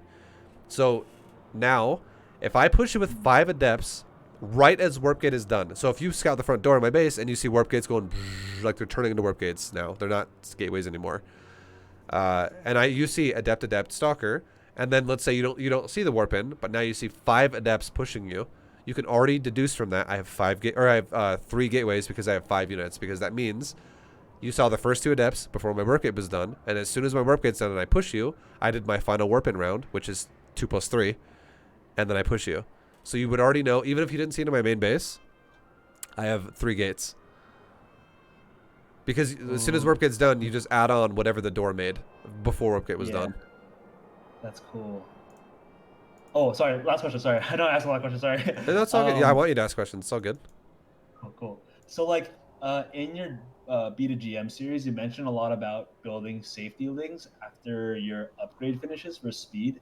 I guess this is for ZvP, I guess Yeah. specifically, but like ZvP, is that something that's like required or is Against that... adepts, yes. The adepts have a similar purpose to. I would say the timing is a little different than Terran. The reason why against Terran is because Terran does not need blue flame for Hellions to be fucking scary, but adepts kind of do need resonating glaives for adepts to be scary. So if I'm playing against a Terran player and I make safety lings and he has 4 Hellions, he can literally kill my mineral line if I don't actually have any lings. That's scary as fuck. But if there's 4 adepts that hit my base and I'm like, oh shit, like these things don't have glaives and I'm not ready for this right now, I could honestly run my drones and run my queen and drones away from it. He would shade. I could just avoid the shade. As soon as the shade finishes, like maybe he phases right into the middle of my drones, I would lose maybe 1, maybe 2 drones, and then I would once again get out of range of the adepts. And I don't have to worry about splitting my drones. They don't have AoE. I could just run away if it came to that. And then while I'm making lings, and then suddenly lings pop out and kill the adepts. So you don't need to make safety lings, other than the fact of like making the initial few lings, like how you do kind of like Reaper defense, in case I push you with like 1 adept really fast or 2 adepts really fast. Those lings still always get made. Like you made them this game as well, which is fine. But what I'm saying is you don't have to make like the extra like 12 safety lings as speed's done. That's not necessary unless I'm already trying to pressure you with adepts. Got it. Cool, cool. But what you do is you scout the front door and then you go, oh yeah, no, he's going adepts, so now you can make the safety lings as warp gate's done and as you know, like your roaches as it's done, and that timing is going to be probably around like 4:40 or something like that. Because like look at sorry, that's a little bit late, more like 4 minutes. Because like look at my base right now. Like I have 2 adepts, right around 4 minutes, warp gate's done, and now the gateways finish into warp gates. And if you saw any of this happening through your, like you have scouts over here, but if you just saw it, like if you just moved a little bit over, you'd be like, okay, cool, he just made 3 adepts, or he's pushing with 5 adepts as warp gate's done. And right now you could, like, how you see you're making lings right now. This is correct. Like this is the perfect time to make units. This is wonderful. I you know, no problem here. If you made your roach one at 3:30, your roach one would be done at 4:09. So you could make lings and roaches right now. Oh, yeah. So I mean, the fact that your roach one's a little late, all this means is maybe you're gonna want to like run away from where his adepts show up first, and then wait for the roaches to finish, and then engage maybe like 10 seconds later or something like that. But like if I get there right away. But like, let's look and watch and see how much time you have. Well, we'll look at this very specifically. Your roach one's done at 4:22, okay? And now you have 19. If you were to make roaches right now, that would take you 19 seconds. So from 4:22, 19 seconds on top of that is what, 4:50 or 4:41, right? Am I crazy? Yeah. Yeah, 4:42 plus 19 is 4:41. So at 4:41, your roaches could spawn if you made them right away, if you scouted this. And it's right when I get to your base. So even though your roach run was late, you still could have squeezed it out just in time because it was still close enough. 3:30 would have made you feel really comfortable because you could have had these roaches up like 5 or 10 seconds before I got here. And you could have relocated them basically.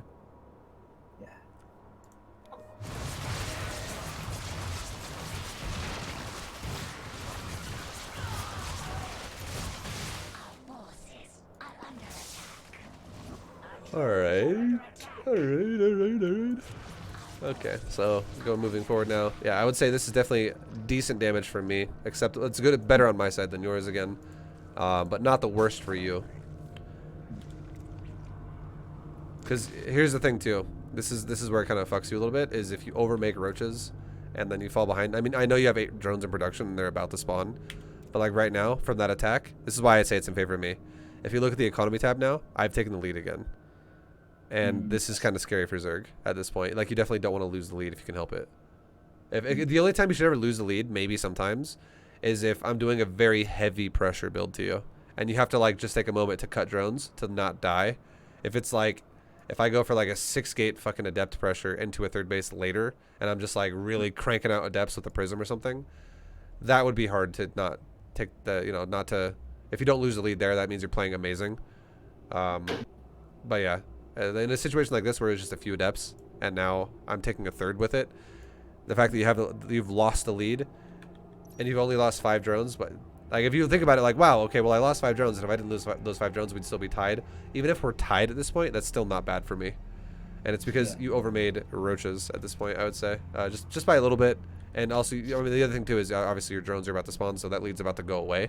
So those drones might have been delayed for a little bit as well. Like if we go back and look for a second, like during that adept attack, did you actually macro?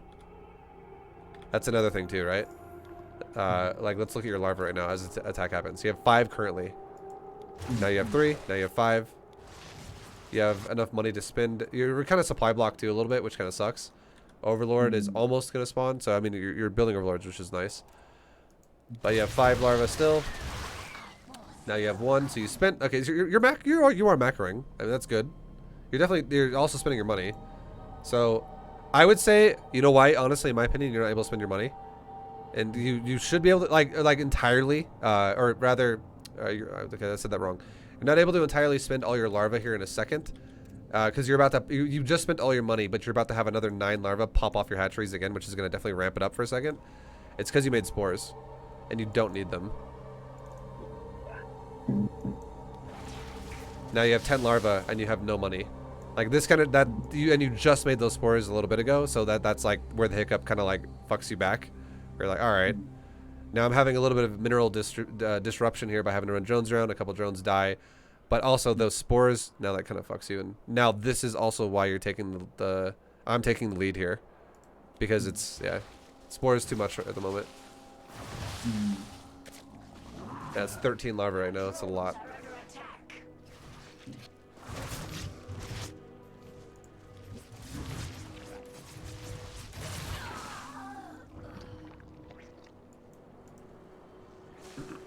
Yeah, and honestly, just to finally point this out, if you play against this, if you play like this against people who all in you 2 base, with like mass adepts, honestly that's the one that would probably kill you the most, I think, with the way you don't have roach speed.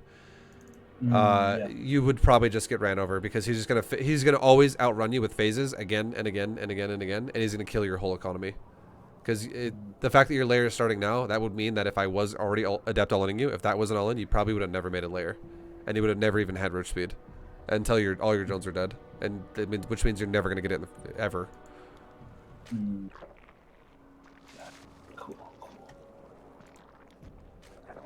Okay, now going from here. So now you scouted its forge in my base with my 3rd. You scouted a Stargate. This definitely looks a bit peculiar because I went Stargate with a forge. Also, I went Stargate as a follow-up tech rather than an opener tech. The only time people really go Stargate as a follow-up tech is if they're going to go Skytoss. Stargate is either an opener or it's Skytoss. That's usually what it is. No one really likes to go like for mid-game fucking Stargate units, unless it's a reaction to what you're doing.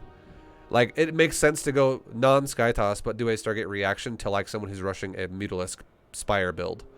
That makes sense, right?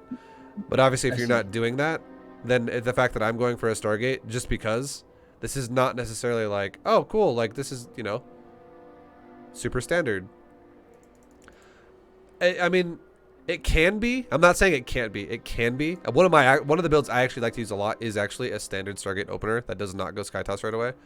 But I mean, if it pairs with a forge really early too, that also is a little bit of a sign that it could be for Stargate. Like, it does, again, it doesn't have to guarantee it, but it could be. But if you start seeing cannons, that's guaranteed now. No one's gonna fucking make cannons and go for like map control with ground units as well. That does not make any sense unless the Protoss player already has a shitload of army. Like, it makes sense if you're gonna move out and expose your bases, but it makes absolutely no sense if the Protoss is gonna make a ground army and defend his bases and then also make cannons. Like, if he's gonna just be making like Stalker, Sentry, Zealot, Adept, whatever, and be making cannons too. That kind of play only comes out of like players in like silver, gold, whatever, something down there, when they don't really realize what they're doing. But if you're playing someone in like Masters League, if they make cannons and they're like, I'm going for a timing attack, but I'm also making 7 cannons around my base and all my bases, that player is clearly not going for a timing attack. like with ground units. They're clearly trying to avoid making gateway units altogether and just go straight Stargate at this point with cannons as a supplement, because cannons are actually more value if the cannons are going to be in the fight. They're amazing, but obviously they're not going to be in the fight if I'm going to attack you. So if I was going to be going to attack you, all I would have is a smaller army to attack you with if that was my plan. So it means that's not my plan. It means my plan is to play defensive turtle while I go into something supreme tech. So yeah, cannons again are the definitely the nail in the coffin that goes, oh yeah, it's Stargate. Now with your build, I like your Spire, I like your roach speed. I don't like your double Evo though. If you go Carapace here, I disagree with it. And if you go for melee and range weapons together, I disagree with it. And the reason why is because if you scouted somebody who was going for, let's just say I was going for a build that was not Stargate, like heavy, like if I was not going to go Skytoss, okay, and instead I was just going to make some Phoenix, or I was going to make some Oracles to support my army, and I was actually going to push you with a ground army, I would agree with the fact of you going for range weapons, because you could go queens against his air units, easy, like 8 queens or something, and you'd be fine if it's just going to be a hybrid, and then you could have mass roaches, and both of these get upgraded by range weapons, and you could deal with that kind of a push really easy peasy. However, if it's Stargate, like full-on Skytoss now, melee upgrade, in my opinion, would be better, because now at this point, you kind of want to get out of making roaches, because you probably want to go more into Corruptor, if you're going to go for Aspire as well, which I love, and you would want to go for like Corruptor Ling instead. The only time it would ever make sense to go roaches, even if you're getting melee upgrades, would be if the Protoss player, who looked like I was going to go Skytoss, was doing some, instead of going for like Carrier right away, instead I was going for this weird like Void Ray or like Oracle heavy composition, and I was pairing it with like Archons. Even though you were like, okay, well, it looks like he's going Skytoss, I'm going to go for, you know, melee upgrades.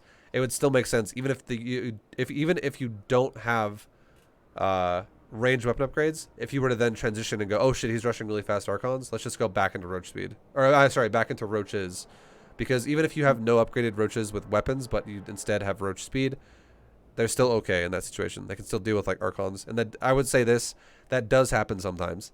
There are some Protosses out there that do some weird fucking builds where they just do hybrid Archon pushes with weird Skytoss, like really early.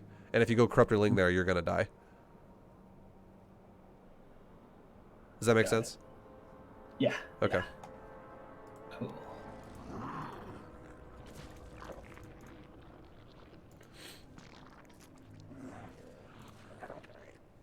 But yeah, so we'll see what you do with the Evos. If you go like Carapace especially, don't ever do this. Carapace is honestly, in my opinion, Carapace is a waste. Just no matter what Protoss is doing, it's a waste. I don't like Carapace because here's why. This is the only time I would ever say Carapace is okay against Protoss. If you're gonna go Hydras, and you're also expecting to stay on Hydras for a long time, and you're gonna maybe add in Lurkers later, then Carapace is okay, because if you're gonna try to fight Skytoss with Hydras, and if you're gonna have Lurkers tank like Zealots and shit, or like, you know, like be in the front line eventually, Carapace is not bad there. I would say you might not even necessarily need it though. Even then, I'm not saying it's great. I actually think just more Hydras and faster timings would probably be better. But it would make the most sense to go Carapace against Protoss if you're going to go for Hydra heavy compositions for a long time. But if you're not going to go Hydras at all because you're going Stargate, or Spire, Carapace makes no sense now. Because it does nothing for your ground units in the situation, really. Like, it doesn't matter how long it takes your roaches to die or your lings to die. They're still going to get fucking destroyed by my army no matter what, because you can't even fight back. Like, you're going to still just lose everything super quick.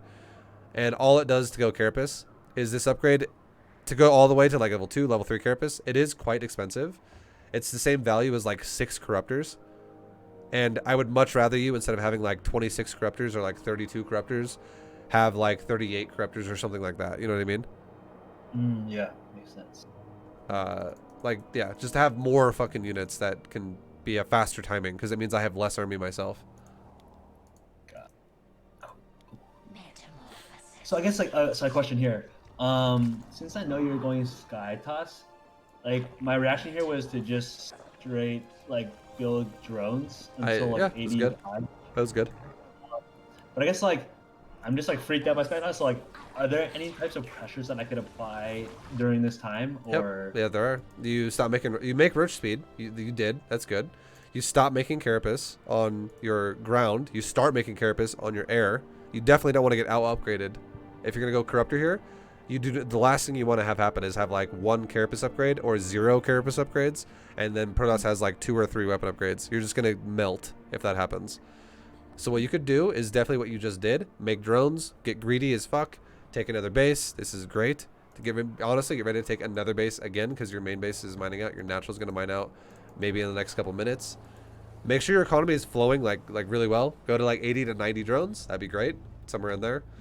And then just make all of your gas at this point into corruptor and make melee weapon upgrades and carapace upgrades for corruptor, and then just push and do not let me expand anymore. So if you're like, good, I'm good on drones, spend all my gas on corruptor. Okay, I made as many corruptors as I can. Masslings. And you just look for my new expansions, because like, look at the map right now. If you push me right now, let's just say you push me with what could you have? Right now you have 10 corruptors in production. Let's say you canceled this carapace and you started that carapace on the spire instead. You can still have 10 corruptors, and you made masslings. So, and also, if you would have started these upgrades at the same time, the carapace upgrade of a level 1 carapace on an Evo chamber is the same amount of time as it is on a spire. Let's say you do a timing where you're +1/+1. Like you have 1 melee upgrade and you have 1 carapace upgrade for corruptor and then Zergling. You could push me with a 1/1 upgrade timing on my 4th base with massling, roach, and this is because you're already fully saturated on your drones. This is a good healthy drone count to have. It's not bad. But you could push me probably with like 15 corruptor, I would say, by that point in time. And your already roaches you already have, which is 7 roaches at this point, and then just masslings. So you could probably have like 30 lings with it too. Let's fast forward it really fast to when your upgrade finishes. Like right, and you should be moving out like right now. Like right as it's about to finish. Like you have like 10 seconds left or 15 seconds left. Like get ready to go to my base, because as your upgrades are done, they'll finish as you take the fight. You don't want it to finish and then take the fight 30 seconds or 45 seconds later. Like timing windows are huge in StarCraft. So you should already have scouted as well. Where the fuck do I have bases? Is there a 4th? Is there a 5th? Find my bases before you push as well.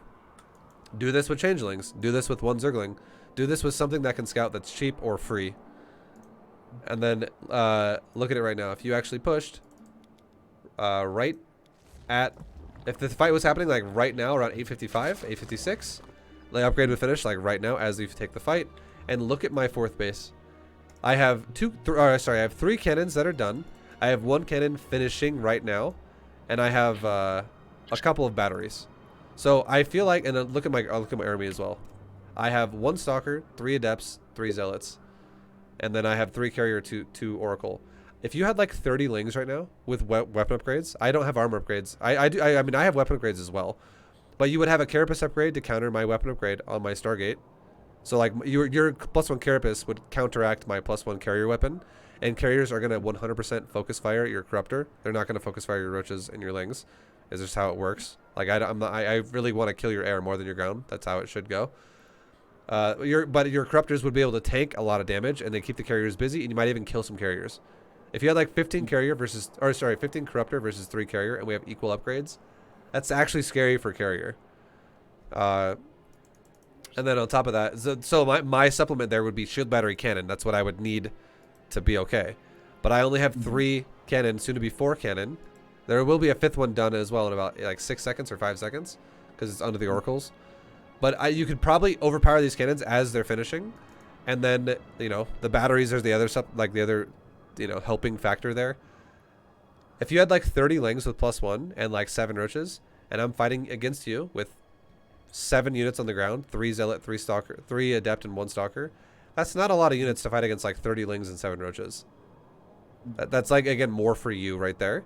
And the only way I would win here is if maybe I tucked myself into like a weird choke point and I shield battery overcharged a battery, and I like managed to like retain myself here a bit. But I would probably, there's a chance though you might break a base there. You might, or at the very least, You might lose all your Ling. You might lose all of your Roach, which does not matter. That's not gas. But what you could do, worst case scenario for you, but would still be probably good. What if you actually came over here and you saw I was being really greedy and you actually sniped off like 2 carrier and you didn't lose any of your Corruptor really because your cannons were busy shooting the Roach Ling. And as you lose all your Roach Ling and you maybe kill 1 or 2 cannons, you kill 1 or 2 carriers and you back off and you make more Corruptor again and you make more Ling again and you come back again and do it again. And and if I'm taking a 5th base, that's where you do it. But if I'm still on 4 bases, you just try to reinitiate another fight and keep resetting my air count.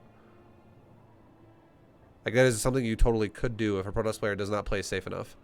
And I would say we're not playing super unsafe here, but for the momentum you've given yourself in this game, it's not awful. You could have definitely had some decent momentum here going and, you know, possibly fucking me over like that at this point. And then it comes down to me. Or go ahead, you go. Oh, sorry. I guess, like, does it make sense to build a Baneling nest here too? I'm not a fan of it right now, no. And the reason why is because you don't even have enough gas to make enough Corruptor yet. The less Corruptor you have, the less like you're going to overpower me. The Corruptor overpowering the carrier is what you care about right now because you can keep resetting my gas by doing that. And you can also guarantee you're not going to take shitty trades. But if you go for Banelings right now, it makes no sense because what are you making Banelings for? You're making it for the cannons. And the cannons aren't really your concern right now because the Lings should be the ones killing the cannons. And if you can't kill the cannons, you do as much damage to the carriers until the Lings bleed out and then you back off. And then do it again. You're not trying to kill the base right now. You're trying to kill my army right now, like my carrier count right now, because you're going Corruptor versus Skytoss. And Lings are fucking strong as shit too, man. Like the batteries are going to deplete super fast because there's so much damage flying out right now with your Lings hitting stuff and your Corruptors beating the crap out of carriers. These batteries will deplete super quick unless one of them gets overcharged. And if you actually see a battery that gets overcharged, if it's ever exposed, you can totally focus fire it with your Lings and just get rid of it because it doesn't heal itself. So that's also very possible. But it's all about just retaining high Corruptor counts and maintaining low carrier counts for your opponent. Trying to keep that low. And the only way I can really deal with that, if that starts happening, is making faster Archons. And if I make faster Archons, that's not necessarily like a moment where you have to be like, oh, well, now there's nothing I can do. It just means that now you can maybe make more Lings now. And if you really wanted to make Banes then, that would be a great time to make Banes. And the great way to use them would be to kill bases where I'm not defending at. So if you actually go, oh, he's currently at this base, but I have 2 sides of Ling Bane now because now I have easily enough Corruptor to control the air. And now I make Ling Bane on both sides, I could break the other base. But even then, I'm not even saying then that Banelings are required. Like, Banelings are actually almost never required in this situation. Because if you don't make Banes, what you could do is you could guarantee constant Corruptor control of the air. You could go to a Hive faster. You could maintain upgrades faster. Like, you could literally go all the way to Adrenal Glands +3 melee and level 3 Carapace really fast while maintaining all of this. And just keep taking trades with my air to your air. And where it's going to be good trades for you if you can keep always resetting me. Like, you don't have infinity gas is what I'm trying to say. Like, you don't have enough gas to make mass Banes and all these upgrades and mass Corruptor. Like, you cannot do that. If you make Banes, you're going to kind of sacrifice your Corruptors a bit, and you're going to sacrifice your upgrade path, like, a bit. One of those will happen. Yeah, and this game, the one that happened, honestly, was your Corruptor count, in my opinion. Because your upgrades are going. You have a Hive on the way, which is good. But you have 10 Corruptors. Which is 10 Corruptors against 3 carrier is not necessarily the best. That's you know, you could, like I said, you could, what did I say you could have, like 15? Definitely could have had more than you do. Yeah. You actually, like, you could make 8 more right now, and if you actually were making those throughout the process, yeah, it would have been like 5 more. 5 more would have been done, like, and then the other 3 would still be like in production probably. In terms of how long it takes you to get that gas.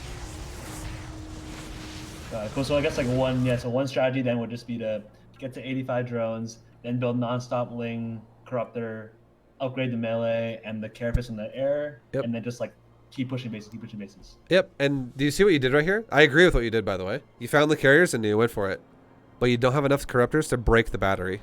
Like, I'm not saying kill the battery, but I am saying you can't break through its regeneration. You almost killed the carrier, but it wasn't enough. If you have more Corruptor, the chance of you breaking through that battery is higher because you'll burst through it. Like right now, like if you look at this, you don't have enough corruptors to break the shields, or we'll actually back it up to right when it happened.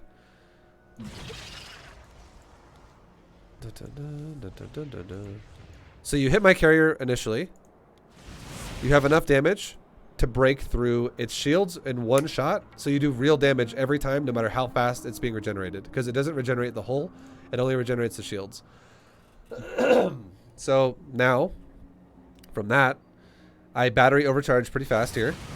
And now you break through the battery, you break through the shields again a second time. And I'm not healing myself fast enough to be able to heal this through. But because you don't have enough corruptor, and now your corruptor, not only do they also have, you don't have enough, and you also don't have a carapace upgrade. And I do have a weapon upgrade. The more upgrades I have over you, the more it's like a hot knife through butter against corruptor to carrier. Like carriers just kind of melt corruptors at that point if you don't have carapace upgrades. Because each carapace upgrade is worth the value of 16 damage off of a carrier. I don't know if you've ever heard me do that math before, but just to throw it out there really fast. A carrier does a damage times 2 times 8. Because it has 8 interceptors, and each interceptor has 2 attacks. So it literally is, each weapon upgrade is plus 16 damage. Vice versa, each armor upgrade for you is minus 16 damage off of the carrier. It's fucking huge. Like that's per volley. And each volley happens every 2 seconds. Exactly 2.14 seconds. So if your corruptor can take 16 less damage per carrier, 3 carriers shooting your corruptor right now would have done 48 less damage, because there's 3 of them, on each volley they do, which means your corruptors last a lot longer. Or if you don't have that upgrade, they do 16 more damage, which is fucking huge. So your corruptors just die super fast because they only have 200 hit points in total. So, and then yeah, so like again, that's the difference of your corruptors dying really fast or not dying really fast. And I mean, I'm glad you're making the right upgrade. And you're not going for weapons. That's the correct thing to do. It's just that you went for a really fucking late carapace upgrade. Yeah. And then, yeah, so now, initially with the 10, you do have enough corruptors to overpower my battery, like, to overpower my carrier's shield bar, essentially. Like, you have enough damage that's more than 150 here at the moment. But as your corruptors start to die off really fast, and the battery now is able to recover faster because less corruptors are there, you start getting in the moment where, like, you only have enough corruptors to damage the shields. And between each auto attack, the shields get fully recovered, and then you damage the shields, and they get fully recovered, and they damage the shields. So at this point, it's worthless for you to attack here. Once it gets to that stage, and all that happens is you just lose corruptors for free. So more corruptor, if you just made more corruptor here and you made that a priority, you could have actually broken my carriers here. And if you did break my carriers here, the whole momentum of the game shifts to where now suddenly it's way harder for me to do something like take a 5th base. It's way harder for me to establish new bases because I don't have an army that can actually push and establish that and be safe about that. However, if it's the opposite and you take a fight here that you just lose corruptor, and I don't lose any carrier, it's now hard for you. Momentum shifts in my favor, and now it's hard for you to prevent me from establishing new bases because every time you take a fight, you're gonna have less than you want to have. Neither one of us should be maxed right now, like really quick. But the point is it's going to be harder for you to keep trying to max if you keep taking fights where you just have less because you've already lost some before. And if you just wait until you do max and you let me get closer to maxing myself, it's going to be hard to take that fight as well. You want to just keep momentum in your favor by capitalizing on good fights, which means you have enough shit. That's really how it goes. God. So like in this fight, you have 10 corruptor right now, and you leave this fight with 8, almost 7. One of those corruptors is literally on the verge of death right now. And like 4 of them as well are like half health. Or like, you know, around damaged basically.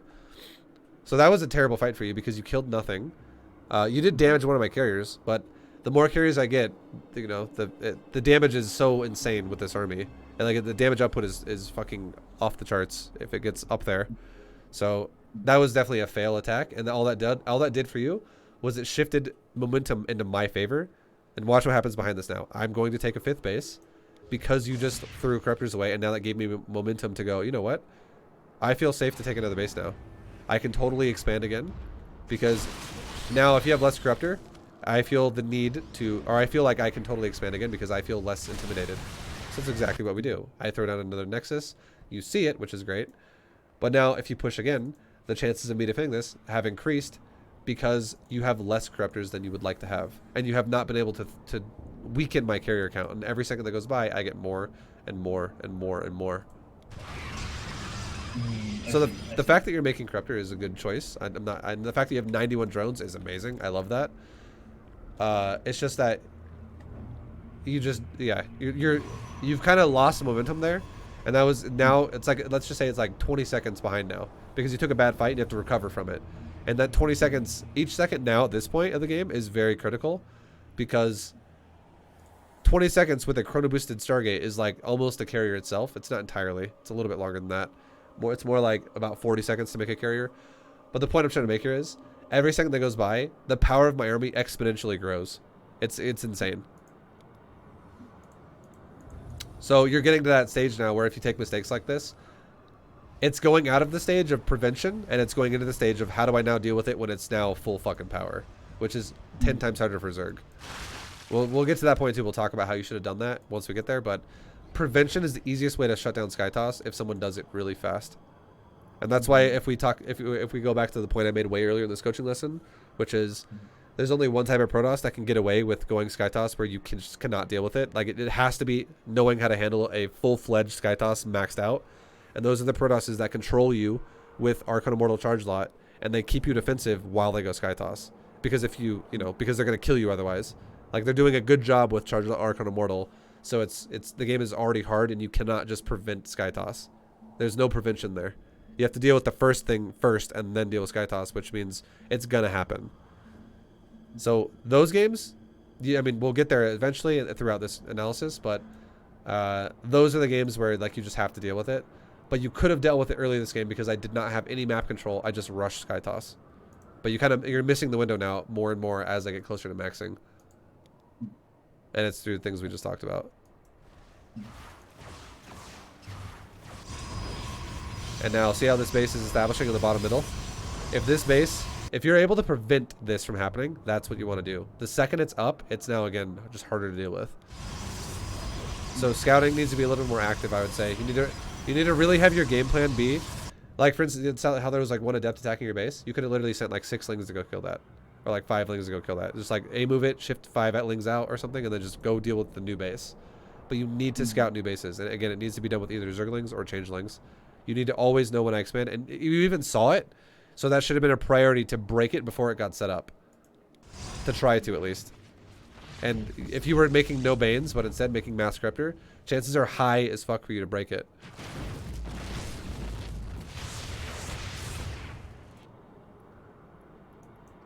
And also the Infestors, too, are not necessary right now. You're basically what you're doing when you make Banes and you make Infestors like this is you're guaranteeing you're not going to prevent it. That's guaranteed now. Because these Infestors, in terms of Corruptor, this could have been 9 Corruptor. I was going to say 900 Corruptor, but I meant to say 900 gas. It could have been 9 Corruptor, and these Banes could have been another, like 3.5 Corruptor? About 4 Corruptor because you have a Bane Nest as well. Actually, more like almost like 5 Corruptor because you have the Bane Speed upgrade going too. So like this is already like another like 15-ish Corruptors you could have made. Yeah. On top of what you have, and that would have put you at a realm of like 38 or 37, which would have been great.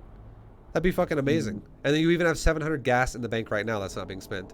You could have been 40 plus Corruptors right now. And if you had 40 plus Corruptors right now against my air, you could literally one shot, carrier.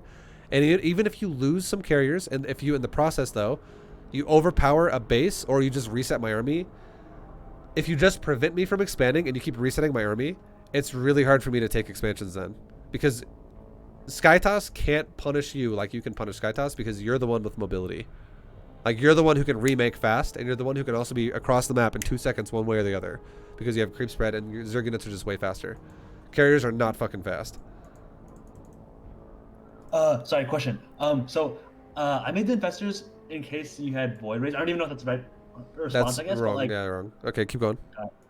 So I guess like I'm just worried. Like I guess the things I've been dying to in ladder are like, there's like a crap ton of Void Rays and like maybe a little less carriers, but it'd be like carrier Void Ray and like maybe like 10 to 12-ish Void Ray. In which case, like I'm like, I get like 40. Like they just kind of, I try and do the thing where you talked about where you kind of poke and run away. but it's still hard to like kind of engage that. The only time I would ever say it would have made sense to make infestors like you did, like the pathing of how you took your army this time, like the tech path, like you go like some corruptor, then you make infestors really fast. Maybe you make vipers as well or some shit, and you make double spire as well is insane. By the way, don't ever do that either. It's too much. This is so much gas. I'm just watching you waste so much gas repeatedly. This is why it's fucking you over. You're just not utilizing timings of just corruptors. But the thing about infestor is, when I remember when you first attacked me and I had 3 carrier over a battery and I overpowered it like just like maybe 4 minutes ago, if those were voids instead, then it would have made sense to go infestor the way you did, as well as corruptor, because if I'm opening void, that's when it's going to be scary that I'm going to have a lot of void. Don't just expect Protoss to make void, because if I'm opening carrier, I'm going to open carrier. Now some Protosses like to make voids later on and they like to go carrier void. That is a thing. But here's the thing for you.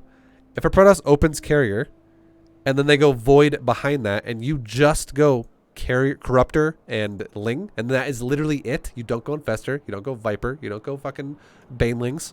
You don't go roaches anymore at this point. I guarantee you'll have enough corruptor to break him.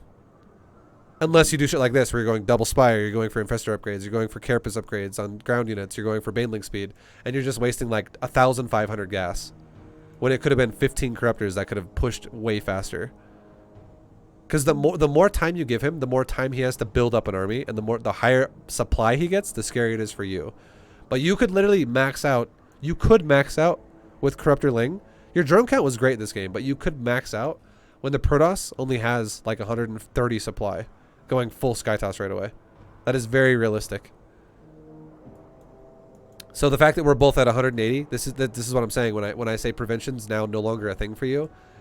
When I'm like 180 supply now, that means you have not prevented me from getting here. Now it's how do you deal with the real army? Again, we'll get there in a second here. But if I was opening up carrier and then void, and you were like, shit, I didn't know he was going to go voids.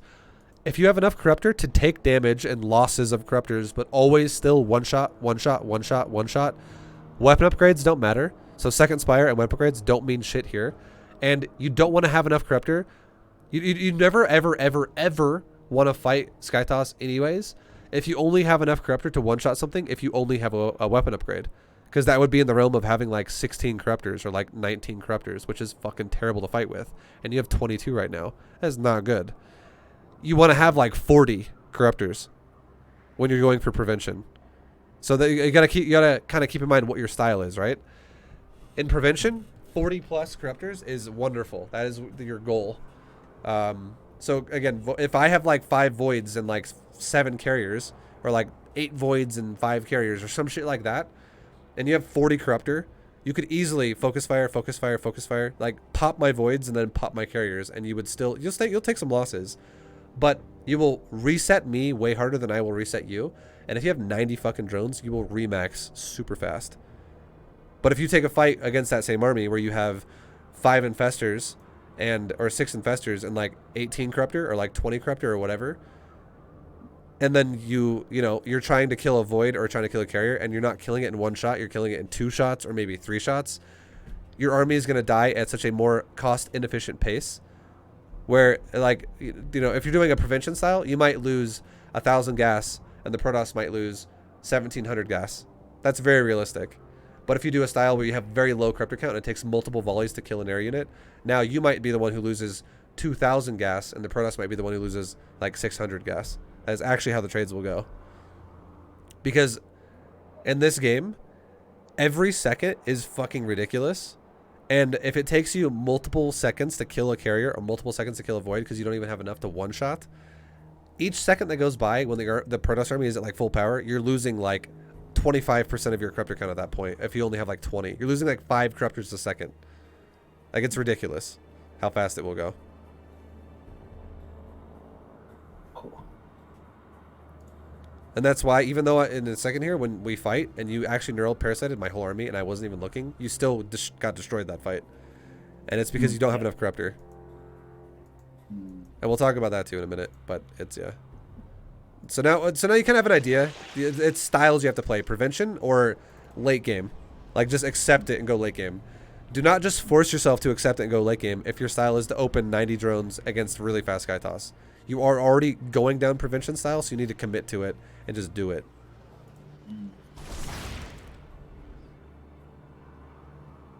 So now we're pushing you with Skytoss. And at this point in time, well, I kind of want it to happen before I explain. Oh yeah. All right, so we'll go back to your vision, and we'll, you know, you have a lot of infestors as well. This is also too many infestors. I would say this is actually too many. Okay.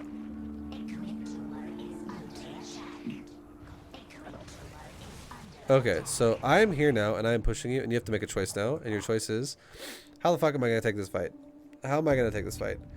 Now, once you realize the Protoss also has either Templar, like High Templar, or Archon mixed in their army, which, I mean, I don't know if you've noticed that yet because of the fact that I have a mothership, but I mean, you should again be scouting me with like changelings. Like your late game scouting, I think could definitely use some improvement. Like just getting tabs on where I am and also where I'm expanding. That'll definitely help you a lot. But the second you see me start to add on Infestor, or sorry, I start to, as a Protoss player, I start to add on Archon or Templar tech in general. You really need to have something that can deal with that, and that's not Infestors. That is Broodlords. If you're gonna go for a Corruptor style. So if you have nothing that can zone out the Archon and nothing that can zone out the Templar, you're gonna die. There's no way around it. You will die. Because if you neural parasite me on my air units and I still have Templar and Archon active, I can walk over to your infestors with the Archon. If let's just say you only have enough infestors and they're all currently neural parasiting, and my Archons walk over there and just like pop your infestors. If your infestors don't have enough to neural parasite everything and like maintain the full neural of duration, your infestors can instead just die like a piece of paper to like a fire. They just like disappear immediately if you don't have enough to lock everything down. So that's why it's scary as fuck to just open with a neural parasite if you can't lock all of it down. Another thing is if you actually chain all your neural parasites and you keep all your infestors busy right off the bat, I can actually also throw Storm at you. 2 Storm kills an infestor, and if all your infestors are stacked, I can go Storm, and your infestors all fucking die. So it's scary to use infestors like this right away. You want to use Neural Parasite once all of my Archon and Templar are dead, or the only other option is once I'm retreating. If I'm retreating, then it makes sense as well, because if all my units are in a weird position, you could then set up on me while I'm running away from you and Neural Parasite me. And a Tentacle is longer range once it's already connected than once you try to connect it. Like the range, it's like kind of like a Cyclone's lock-on. Like the connection radius of a Neural Parasite is shorter than how far it can channel while it's already connected. It like increases by like 4 range if the tentacle is already connected to the unit. So it's like it's pulling it further. You know what I mean? Yeah. But if I'm retreating and you do that and you catch me as I'm retreating with some Neural Parasites, what will happen usually is my Broodlords will move forward, or your Broodlords would move forward in front of your infestors while the big ass tentacle is connected, and you would then zone out the Protoss units from being able to stop your infestors at that point. And that'd be great. That'd be what you're looking for. But when you go for a fight like this, where you just kind of like gamble it with nothing that can kill ground, you have nothing that can kill ground right now. Like Banelings aren't going to do shit either, by the way, against Archons. This is why I don't really want you to make them. Yeah. You Neural Parasite here in a second. You make a lot of... Your Corruptor count's looking good, but now you're getting closer to the range of prevention Corruptor count, but this again is no longer prevention. You're no longer in that phase. I'm maxed on Skytoss. This is now scary as fuck for you, and now you have to have... I think the composition of going Broodlord, Infestor, Corruptor is totally fine with some Overseers, but it's all about landing a couple Fungals to set the fight up, and then Neural Parasiting shit as I engage into you and zoning me with like Broodlord Neural, that'd be fine, with also Fungal. And then you could also focus fire my air units, the Protoss's air units with your Corruptor. And just try not to eat like storms like crazy. It's hard as fuck for Zerg to deal with this, okay? There's no way around it. There is no like simple quick fix of like, oh yeah, it's easy this way. It's just not. It's never easy to deal with actual Skytoss. It's hard as fuck. That's never going to change either, just because the way units are designed. So if you get to this stage, just know your life just got a lot harder, and you have to micro a lot better than the Protoss does here. Because from the Protoss's perspective, you know what he does? A move, storm, storm, storm, storm. It's fucking easy for Protoss at this stage. It's not that hard. So Zerg's life is a fucking nightmare right now. And that's just how it always will be. There's no unit composition that just makes it easy.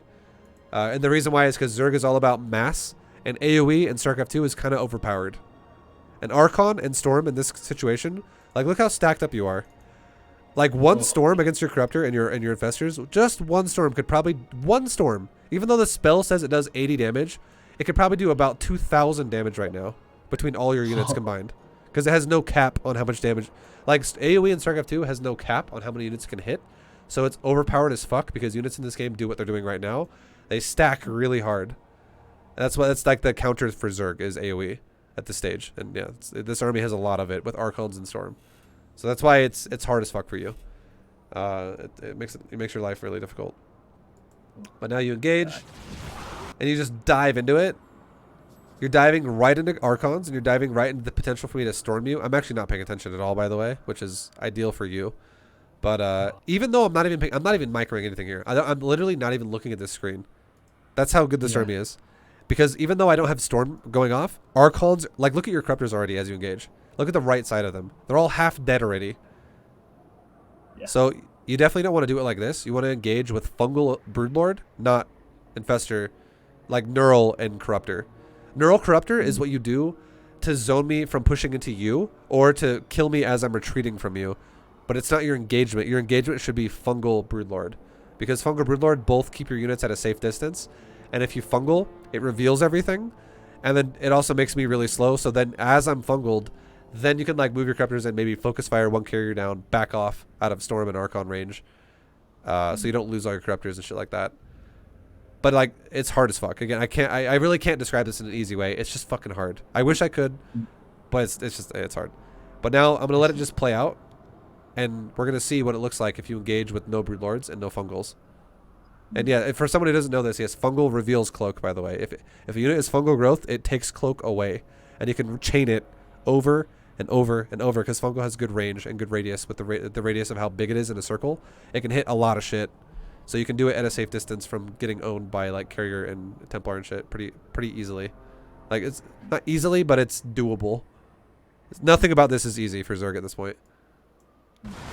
But look how you stack right there. All your Corruptors stack. I want you to really quickly to just double, if you can, just double click your Corruptor so that your subgroup on the bottom middle is looking at all your Corruptor. And just watch this. Yeah. I'm literally not microing anything here. This is all literally AI for Protoss. And watch how fucked your Corruptors get right now to the Archon. It's just Archon. Jesus. I mean, actually, to be fair, the Archons legit ignored. You got kind of lucky there for a second because they hit you initially, but as soon as your Neurals went off, they kind of ignored you and went for the Interceptors, and then they kind of went around and stopped hitting your Corruptor. You got really lucky right there for a sec. But even though that happened, even though at this point now, the what's it called? The Archons aren't really fully hitting your Corruptor anymore. The Carrier having a weapon upgrade over your Corruptor as well is a big deal because still keep clicking your Corruptor and just still watch how fast they die. The Carrier as well will fucking destroy your Corruptor because they have a weapon advantage.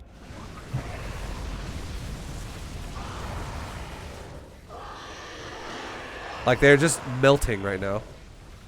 Oh god, yeah. Oh yeah. Dang. So I guess, sorry, question. So would a better comp there be Pure Brood and Corruptor?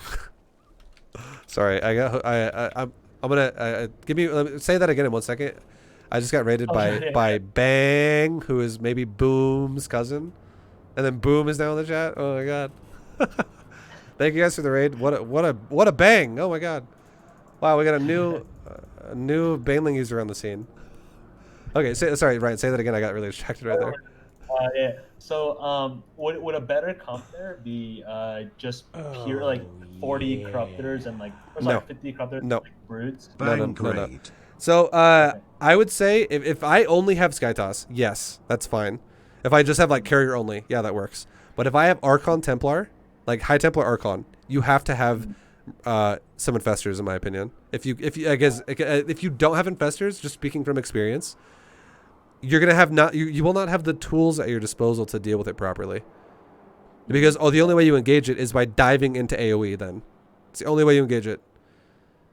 I see. And the way to, I guess, like, so you would fungal. So sorry, what's the optimal number of infestors? That have, I guess? About 8, honestly, 6 or 8, because you're not trying to neural parasite the whole fucking army. You're just trying to eliminate the Templar. Because this is the beautiful thing about this all. Okay, most Protosses, you know what they're gonna do when they go Skytoss? This is like your one saving grace here, because it is easier for Protoss to do this kind of an army.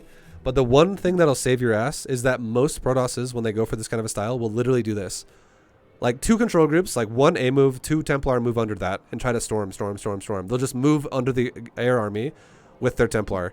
If you fungal growth him and you land a fungal on him, even if it costs you an infestor's life to throw a fungal at him and then the infestor dies, it's 100% worth it, because not only will you weaken the air a little bit, which is not that huge of a deal, but it's kind of nice. It'll slow it down. It'll weaken it.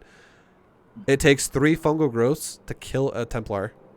So if you can actually kill like 8 Templar underneath an air army because you fungal it 3 times, if that Templar army dies, and you'll see it die because you can see it because it's revealed, you'll see all the Templar just go like the spirits fly up as they fucking die to boogers. You're like, oh shit, Templars are dead. Shit just got way more real now, and now I can much more realistically engage this. All you'd have to do then, move the Broodlords in, because the Broodlords are going to automatically focus on the Archon. Maybe still throw some fungals out there if you can. Just so you don't lose vision, because if he has a mothership, that is still going to be a problem. Again, everything I said about this is not easy. It's fucking hard for Zerg to deal with this. But then if you have the Archons being popped by Broodlord, and all the Templar are dead, so Storm is no longer a factor, you could actually focus fire carriers with your Corruptor, and maybe even focus fire the mothership if it seems opportune right there, if it's like in the front. Kill that. If you have you know, like 25 Corruptor or something here, you'll still be able to one-shot practically everything at that point. Got it. It might take you 2 hits to kill a mothership, but otherwise carriers would still die in one shot. And then, yeah, easy peasy from there. And then if you get really advanced, adding in Vipers with it too would be not bad, because you could actually abduct some shit too. But that's, if you go Viper, Broodlord, Corruptor, and Infestor together, all that shit, that's extremely hard to handle that kind of an army. That is definitely not Diamond. Like, I know, and I don't even think you're really Diamond. I'm not gonna lie. I really think you're like Masters. That's why I'm teaching you like a Masters player. None of this shit I'm telling you is Diamond level, and I didn't really play against you like a Diamond player this game. That's just a disclaimer. Because I've seen you play, and I don't believe you're. I believe you're Diamond, but I don't believe your skill level is actually Diamond. I think you're actually very capable of going above that. So, thank you. Yeah, I mean, it's fucking true. I mean, you keep probably saying thanks, man, but it's fucking true. Like, I can see how good you play. So I've been getting beat on ladder. Yeah. But like, if you just fix a few things, like for instance, the best thing for you to do is to do the prevention stage better, and then this won't even happen. You're like, oh wow, prevention's great. I just fucking destroyed him because I make enough corruptors when I need to make them. I don't just switch into everything right away for no reason. But yeah, like if you have Broodlord, Corruptor, Infestor, that'd be great. The Fungal control him, kill the Templar, have Broodlords then kill the Archon, and have Corruptors just pop all the air. Once you actually can kill the Templar too, if you have, let's just also say you kill the Mothership, and you just see a bunch of carriers just sitting there, that'd be a great time to then throw Neurals out there. Just neural as many carriers, just spam it as many as you can. Got it. And sorry, I know I ran out of time last time, and I don't want to take more time this time because I felt kind of bad. But if they add 10 to 15 more voids, what would be Fungal. I guess like a correct Fungal. Just spam Fungal. Got it. A Voider only has 250 hit points. It has 100 shields and 150 hit points in total. And Fungal does 30 damage no matter what upgrades there are. It doesn't get affected by upgrades. Like, damage is still 30, 30, 30, 30. So if you chain a Fungal, it takes... realistically, if you fuck it up a couple times and like maybe you overstack a little bit here and there, about 10 Fungals will kill a Void Ray. Realistically. Because I'm not expecting you to chain every Fungal perfectly. And like, you might overlap here and there. And you might miss like 10 damage here, 5 damage there, whatever. But if you have 10 Fungals, that is... either the Voiders are going to be dead, or they're going to be on the verge of death. And then if it's like, if you don't have to worry about, let's just say it's pure Void Ray Carrier. If you want to try to not use Broodlords then, and instead you want to try using Vipers instead, you could actually throw just like one Parasitic Bomb at his army, or maybe like just 1 or 2 Vipers. Maybe 2 Vipers. They're like 2 Parabombs at his army while fungling him. And then just try to chain the fungal with Parasitic Bomb and watch all the Void Rays explode extremely fast. It would only take about 3 fungals and 1 Parasitic Bomb to basically kill a Void Ray. And if he has like 30 Void Rays or like 15 Void Rays and 8 carriers or some shit, just some Void Ray heavy army or Void Ray mixed with carrier, you will fucking destroy it with Parasitic Bomb and fungal together. Got it. Cool. And I guess, so last question. When the corruptors, like with the corruptors, how would I micro that as all that's going on?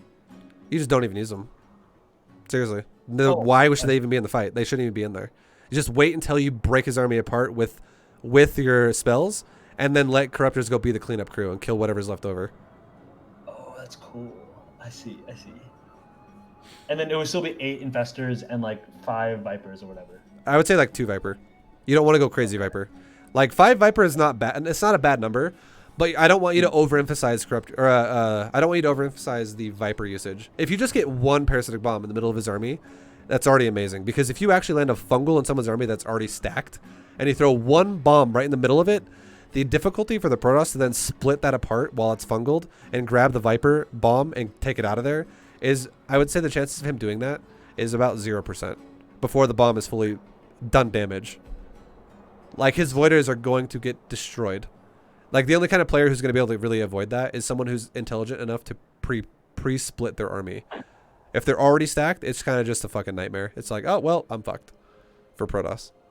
And most Protoss players who go mass voids are going to be the kind of player who are going to also stack their army like crazy. Gotcha. And then the rest in, I guess, corruptors, right? Yeah, so yeah, you'd probably want to have, if it's just mass air, then you'd want to go heavy air again because you don't need Broodlords there because there's no Archon Templar. So it'd be like probably like 35, 40 Corruptor with like 6 or 8 Infestors and like 2 Viper. Got it. And you, Yeah, again, cool. just keep this in mind too. If it feels really sloppy and you're like, I can't handle this right now, I can't do Viper, you don't even need to go Viper. It fucking owns, I'm not going to lie, but you could actually just go for like 6 or 8 Infestor and just like 45 Corruptor as well. That would also work. Because if you just chain a fungal, chain, you'll still do a ridiculous damage to the Void Rays. Gotcha. Cool. Nice. I guess, like, to summarize this session, it's more like really kind of like have a preference for the prevention style. Yep. And then, like, Yep. I guess now I have some answers for the late game, but I guess prevention is kind of the style that is probably the easiest to, like, learn. Yeah. Implement. Because now I'm going to fast forward this, and I'm going to show you what it looks like again. Like, look at those Archons just melting your Corruptor. Like, you actually had a decent... Like, we'll actually back it up and I'll show you this really fast. You have to have something that... Like, if it is, again, Archon Templar, though, you have to have something that can deal with the Archon, and that something should be Broods if you're going for Carapace upgrades on the Spire. It should not be, like, Hydras or Lurkers or Roaches. Broods are definitely going to be your best option, because Broods have the most range for you as Zerg. It will Siege, and it's the easiest to use. Like, Broods or Lurkers, either one could go there. But I think Broods are better than Lurker because Lurkers are going to take a ridiculously high amount of micro because you have to keep relocating them repeatedly, and it's just going to be annoying. But at least with Broods, you can just A-move or move back or A-move or move back. It's super fucking simple. And there's Siege as well, so they can, you know, stay in the safety area. But notice how you're actually picking off Corruptors right now? Carriers with the Corruptor, that's great. But the second Archons are near you, you need to get the fuck out of there. Because your Corruptors just, again, these Archons are fully upgraded weapon. They destroy. It takes 5 hits for an Archon to kill a Corruptor. With full Carapace upgrades on a Corruptor and full weapon upgrades on an Archon. Like, your Corruptor just gets melted. It just melts super fast. And you can see right there, like, a few hits from the Archons and half your Corruptors are just, like, about to die. And, like, a third of them did die, I think.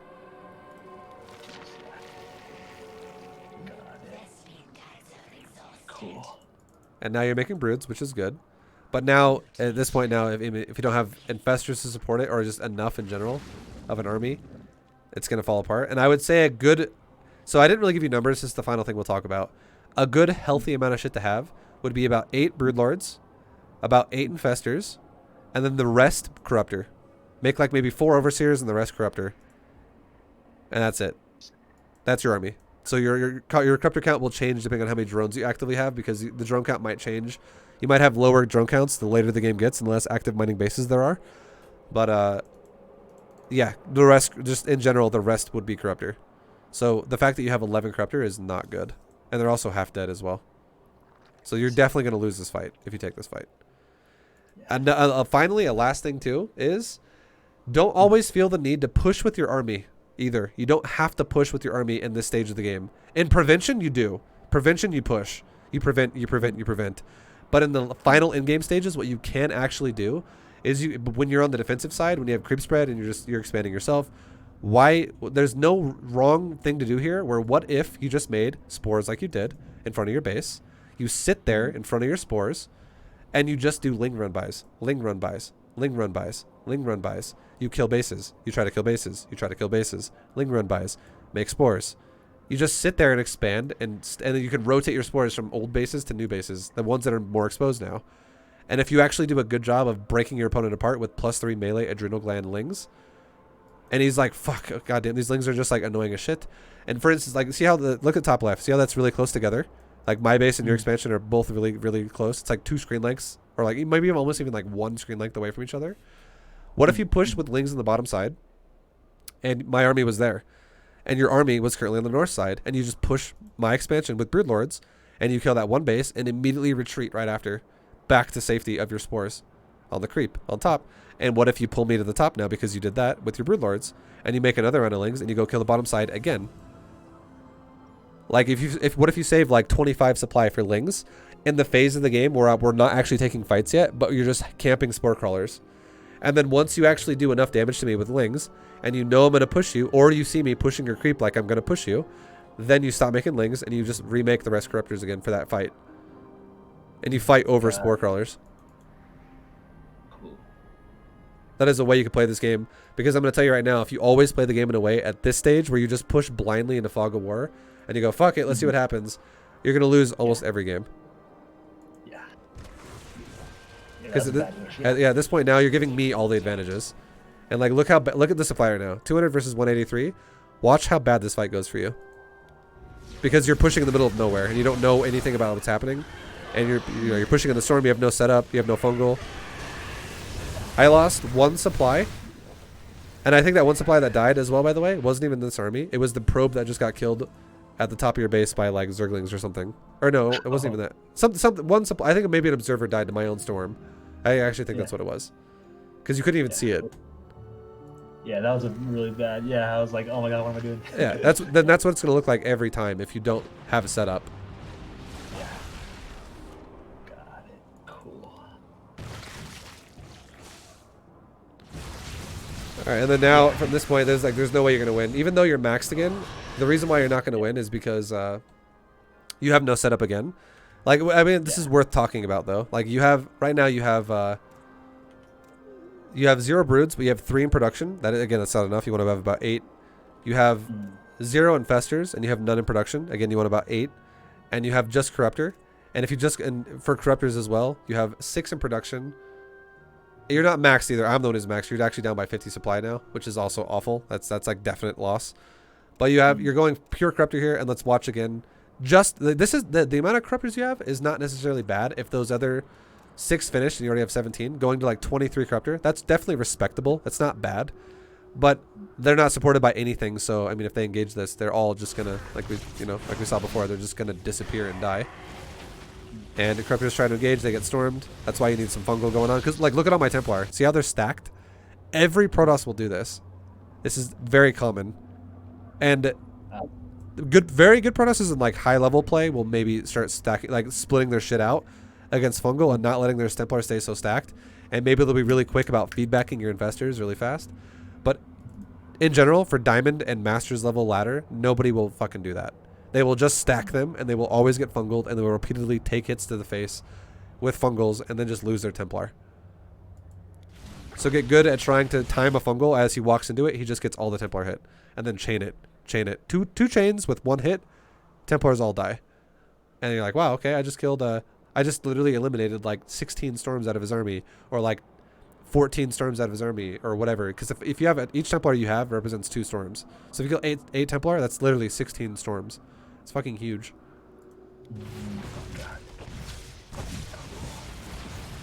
And now you try to engage again, and all that happens is I storm you, Archons hit you, carriers are melting you, I storm you, and you killed 1 carrier to lose your whole air army. So you, like, again, this is, you want to use your corruptor at that stage only when you actually kill my Templar, And up until that point, you only want to use if you do use a corruptor, you'd want to alternate it with you fungal my army, and then if my Templars are still alive and my Archons are still there, you want to avoid the Archon, maybe poke one carrier with one volley, and then back the fuck out of there. Do not commit. This is again why it's really hard. You have to get rid of my AoE before you commit like that. Otherwise, that will happen every time. All right, man. Any final questions? Oh no, I mean this is like the ultimate guide to Skytoss. Yeah, thank you so much. I'm gonna be rewatching this a lot. Yeah, I have no other questions. That was like super thorough. So thank you so much. Thank you. Nice, dude. Well, yeah. I mean, stay in prevention style as much as you can. I think you should be winning. Probably like, unless the Protoss is the guy who forces you to go to it because he goes Archon charge the Archon Immortal. If you know, obviously you have to play against it then if he's good enough to control the map and then transition.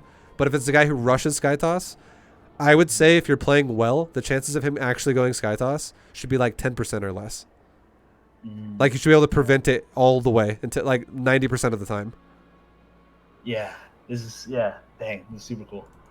Nice. Thank you so much, ViBE. Yeah, man. Good luck. Thanks for doing a coaching lesson. And dude, I'll see you around. I'm sure I'll see you on the stream. You're a legend now. Yeah, I've been going on Twitch more. Your stream is really awesome. Thanks, man. I'm glad you like it. But yeah, down to start a hype trade after this. No, yeah, all right. Thank you, dude. I'll see you around, and much love, good luck, and thanks again, man. Yeah, thank you so much. Have a good one. Take it easy. All right, guys. Boom. That's another coaching lesson. That's another coaching lesson with Ryan. Ryan, thank you so much for doing one. Jars of Farts is his ID. I actually called him Jars of Art. Or Jars of Fart. Jars of Art. Like, I wasn't actually calling him Jars of Farts. But he's like, yeah, that's what it is. I was like, okay. Alright then. Yo, Ryan, thank you very much, dude, for the doing another lesson. Appreciate it. And guys, thank you for watching. If you enjoyed it, go check out more videos. I have tons more stuff out there. I have coaching, replay analysis, Protoss GM stuff, lots of things you can learn from if you liked it. And again, this has been a Diamond/Masters lesson.